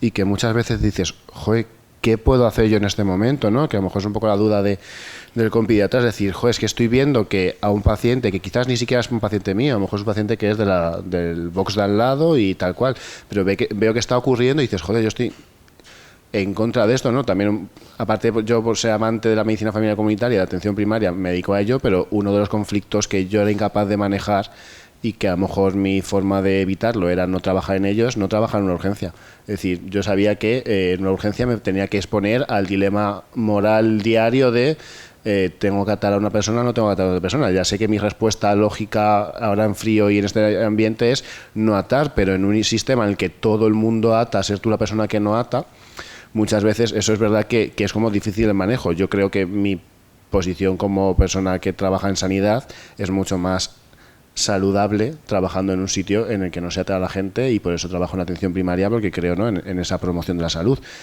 Pero es verdad que sí que veo muchas veces en los ojos de mis compañeras de a ver cómo manejar esa incertidumbre o ese encontrarse ahí. No, quería hacer un comentario más que pregunta para los oyentes, ¿no?, que nos han oído. Nosotros maricas, nosotros locos. Esta, chicos, chicas, señores, es la apropiación de la injuria. Porque si nosotros estamos aquí intentando luchar contra el estigma, tenemos que luchar ante de todo contra el autoestigma, salir del armario, ahora cualquier tipo de armario sea. Por lo cual, si os ha podido extrañar cómo es, se está definiendo marica, la otra está una loca. No, esta es apropiación de la injuria. Solo eso. Gracias. Bueno, pues gracias a Hierbabuena por organizar esta primera jornada y esperemos que haya más. Yo la verdad es que me voy muy preocupada de esta jornada. Soy educadora social en servicios sociales municipales, trabajo con muchísima gente, sobre todo después de pandemia, de salud mental.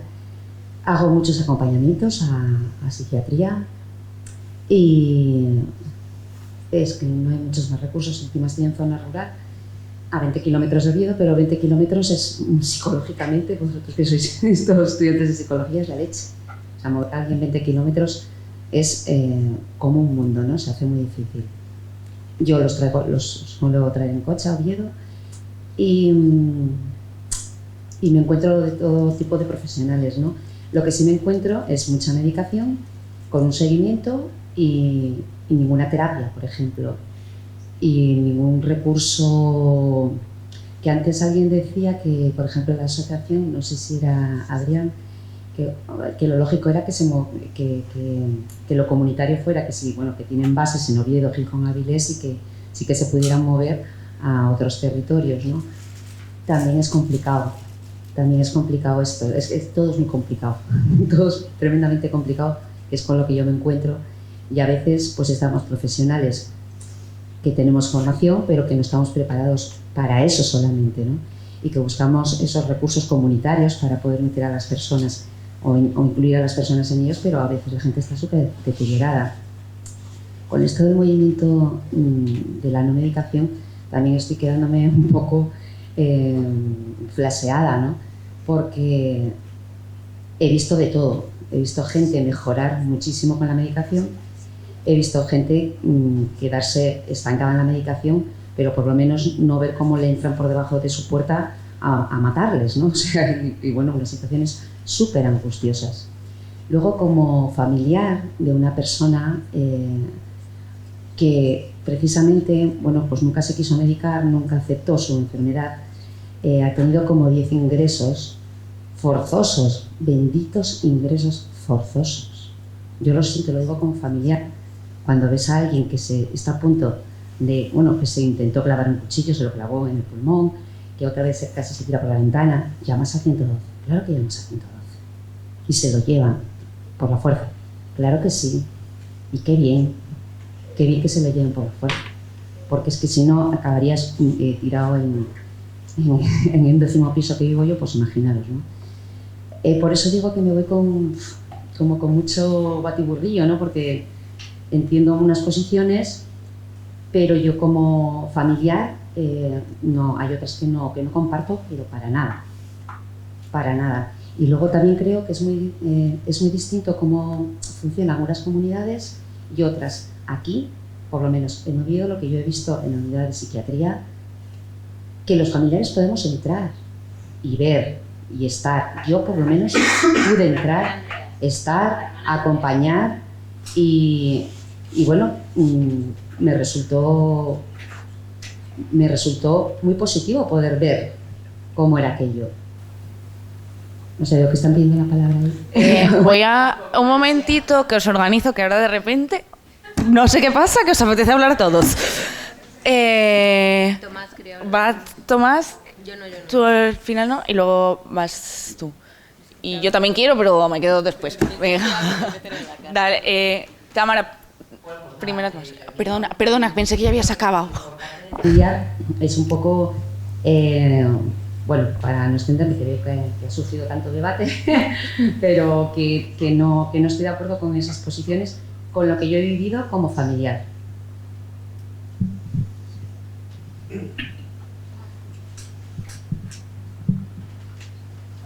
Hola.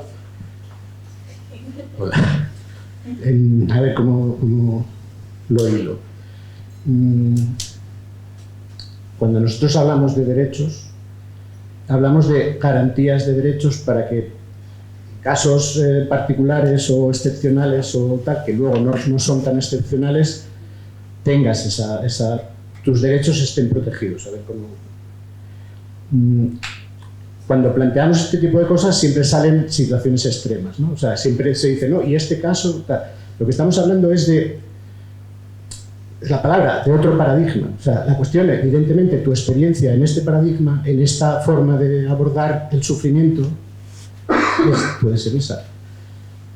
Claro, el problema que tenemos nosotros es que este paradigma está creado desde el manicomio y por la evolución de esa forma de abordar estas cuestiones, que en gran medida ha sido demanda de los familiares, que por supuesto que los familiares, quiero decir, están viviendo situaciones muy jodidas, están viendo a sus familiares sufrir y claramente necesitan respuestas. Lo que nosotros estamos planteando es que hace falta otras respuestas, que sean respetuosas con los derechos humanos de cualquier persona, por mucho que alguien pueda parecer que es agresivo o pueda cometer algún acto de agresión. Eso viene de algún lado. Lo que estamos planteando es que eso, de donde viene, no que no exista, pero que en la medida de lo posible se rebajen esas situaciones y que cuando ocurra algo así haya respuestas humanas. O sea, respuestas que respeten los derechos de las personas humanas. No sé si me estoy explicando. Está claro que hay situaciones extremas que puede haber, pero claro, esos deberían ser situaciones muy excepcionales. El problema es que ahora mismo esa forma de actuar es la norma, y ese es el problema. Y si quieres hablar de la unidad de agudos de Oviedo, aquí en el año 2017, si no me equivoco, tuvieron a una persona atada teniendo un problema físico, fisiológico, y la llevaron hasta la muerte, o la dejaron morir, después de 72 horas atadas, porque tenía acúfenos, que por cierto yo tengo acúfenos y no se me ocurriría decírselo a un psiquiatra. No sé si me explico. Claro, o sea, ella tenía acúfenos, tenía un problema físico-fisiológico, que estaba escuchando un pitido o lo que fuera. Y eso lo interpretaron como psicosis, su madre tenía un diagnóstico de esquizofrenia, entonces automáticamente, genéticamente, tú tienes que ser tal, te vamos a tratar con ese protocolo, porque claro, es que eso está pautado así, tienes que tratarlo así. O sea que yo, bueno, con la hermana, con Aitana, por ejemplo, no la dejaron visitar a su hermana. Es más, el trato hacia ella fue bastante deplorable, por no decir otra cosa, por el hecho de que estaba demandando los derechos de su hermana. Y le dijeron, vete de aquí que no estabas aquí para tratarte a ti, o algo así. Quiero decir, y ella hasta ahora, pues claro, denunciando indignada a sus médicos, ahora está en el Constitucional, irá a Estrasburgo, y nosotros no podemos denunciarlo como acusación popular porque está en ese circuito y nosotros tampoco vamos a entrar a demandar a los profesionales, pero sí que hubiéramos querido, y espero que cuando acabe este proceso, poder demandar al SESPA, porque esto es una cuestión de... Es decir, Andreas no murió por, más allá de las psiquiatras, no fue por una situación concreta, fue porque hay un sistema que está montado, o por lo que sea, porque venimos del manicomio, porque no se sabe cómo hacerlo, porque se ve desde esa presunción de riesgo, que es lo que yo comentaba, la presunción de riesgo, presunción de peligrosidad, es lo más grave que hay, porque eso está generando una incertidumbre en este paradigma. No, evidentemente estamos hablando de inventar algo que ya está inventado, porque ya hay espacios, ya hay lugares donde se está tratando a la gente de un modo humano, basado en derechos humanos. Pero estamos hablando de que haya esos dispositivos adecuados para tratar a las personas. Bueno, no sé. Y lo entiendo, ¿eh? Yo entiendo que para los familiares es terrible. Pero no puede ser que ese miedo, esa incertidumbre sea la que impere en todo lo relacionado con nuestras vidas, porque no estamos hablando de ese momento puntual, estamos hablando de las vidas de las personas. Y es eso, pero eso es lo que comentaba antes. Presunción de riesgo, presunción de peligrosidad, al final es como si fueras culpable, es presunción de culpabilidad, porque eso es lo que permite que haya esas leyes que permiten tratarte como infrahumano, como infraciudadano. Y bueno, es lo que comentamos antes, es predemocrático, o sea, es una situación que no la hay para nadie, en ese sentido, ¿no? De ese trato. Automáticamente ya no somos ciudadanos, o sea, no estamos amparados por las mismas leyes que el resto, lo que comentaba antes Hernán. Eso es lo que estamos planteando. Está claro que hay situaciones extremas que a lo mejor dentro de otro paradigma habría que buscar esas excepciones, cómo abordarlas, ¿no? Que nada es descartable, pero primero hay que estar en ese paradigma. O sea, primero hay que estar en esos espacios adecuados, humanos, basados en derechos humanos, centrados en las personas, no centrados en los miedos, en las incertidumbres y demás de familiares y de equipos de profesionales, ¿no? Esa es mi opinión.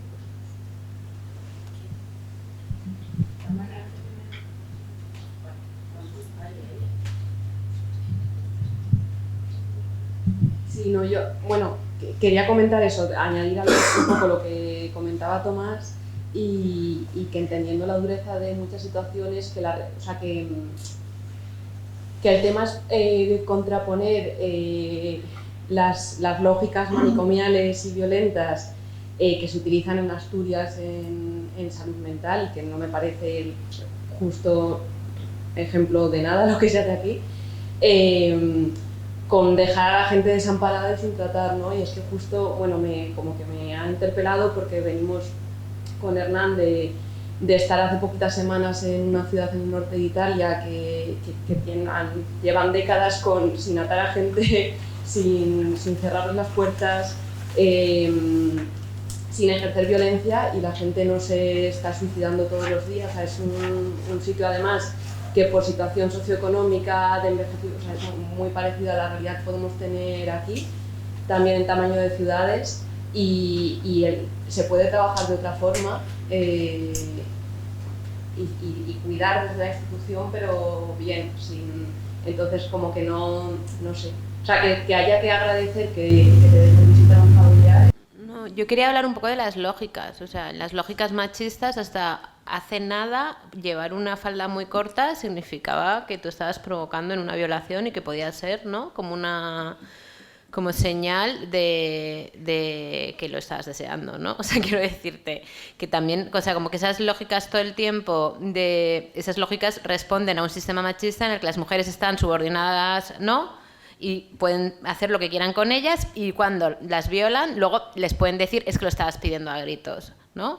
Pues yo creo que también con estas lógicas pasa, no sé, si una persona está sufriendo y lo único que recibe a su alrededor es ingrésate, medícate, haz esto, haz lo otro, estás muy mal, me da miedo, nos das miedo, estamos muy preocupados, ¿qué podemos hacer? Pues al final la persona a lo mejor acaba cogiendo un cuchillo, porque ¿por qué no? También, ¿no? O sea, quiero decir, ¿no? Y si coge un cuchillo y la persona está bien, ¿no? O sea, es que, bueno, ya nos meteríamos en otro temazo que es la abolición de la prisión, ¿no?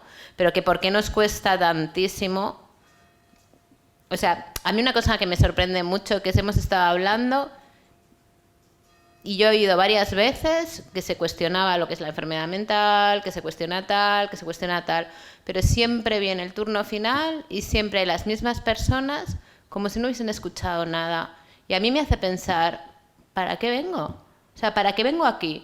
Para que me digan, es que si estás muy mal, yo que lo vivo como familiar, claro, pues yo que lo vivo como persona psiquiatrizada, que he estado en una cama atada 3 días cuando tenía 20 años, te digo que no va bien y que me he quedado traumatizada el resto de mi vida. Entonces no sé, en realidad no sé por qué lo digo, porque se nota que no se me escucha.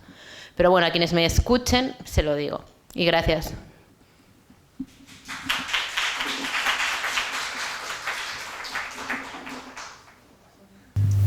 Nada, yo solo bueno, en realidad eso no es nada más lo que se ha dicho, pero sí que estaba pensando, ¿no?, que me estaba acordando también de una gente que escuché una vez en una charla decir que, pues, una situación así muy parecida, ¿no?, que su hijo o su hija, no recuerdo, había estado mal y habían tenido que llamar a la ambulancia y se habían llevado involuntario la primera vez, pero que la segunda vez que llamaron a la ambulancia se tiró por la ventana.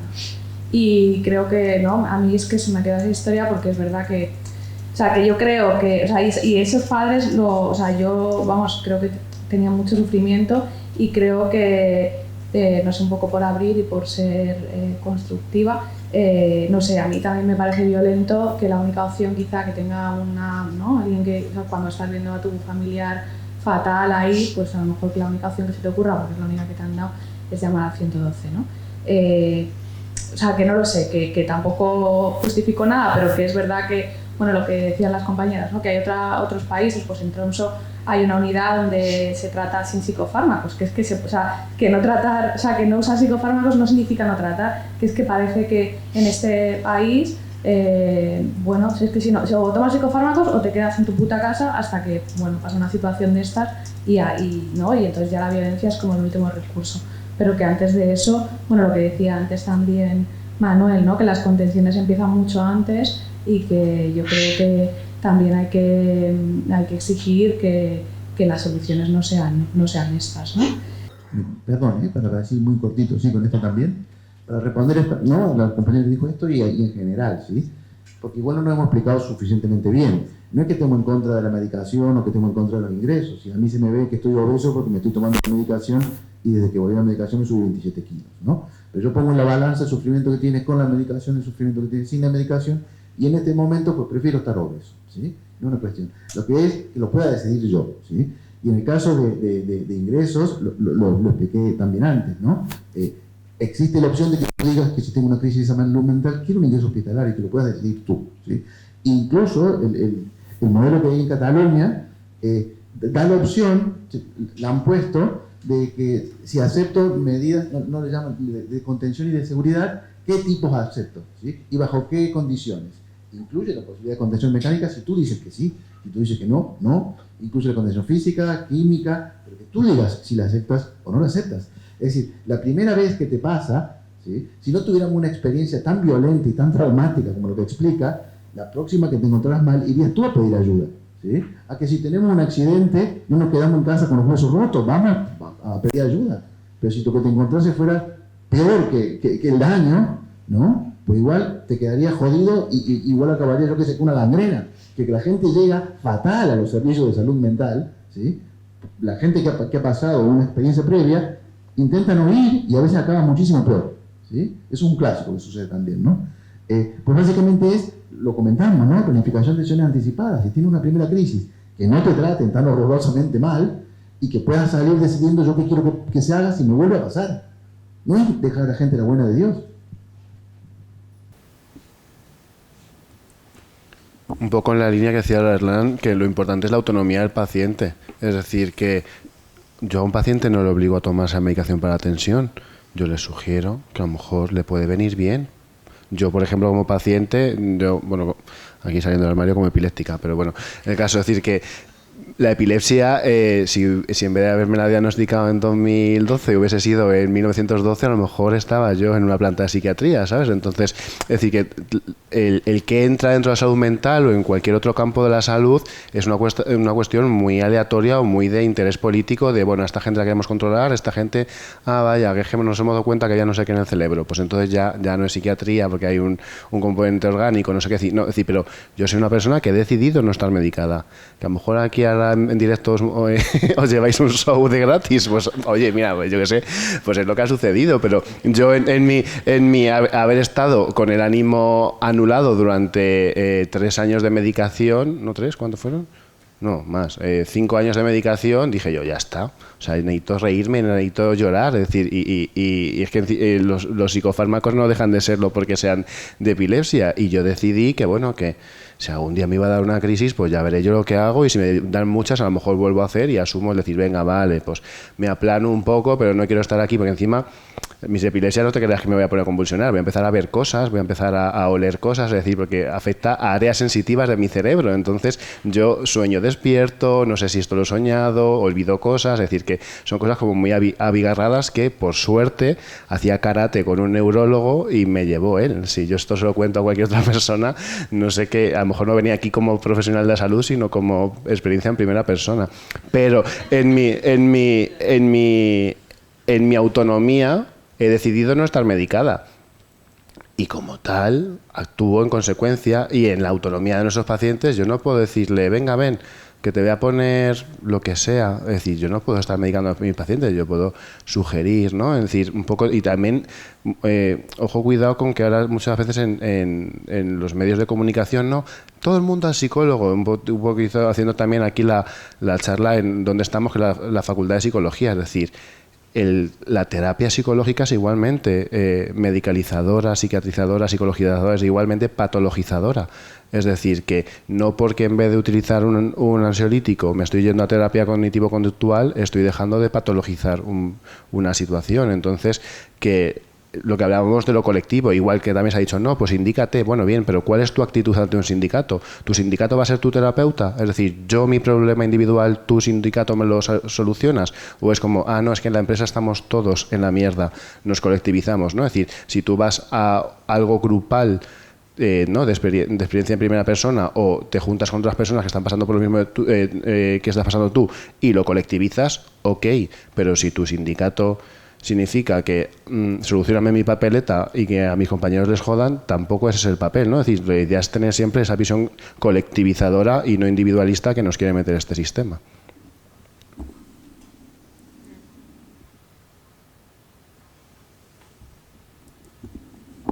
¿Alguien más quiere comentar algo?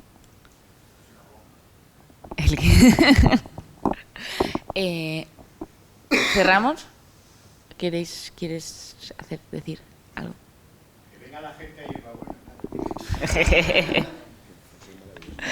Bueno, pues nada, con esto hasta el segundo encuentro, que será pronto.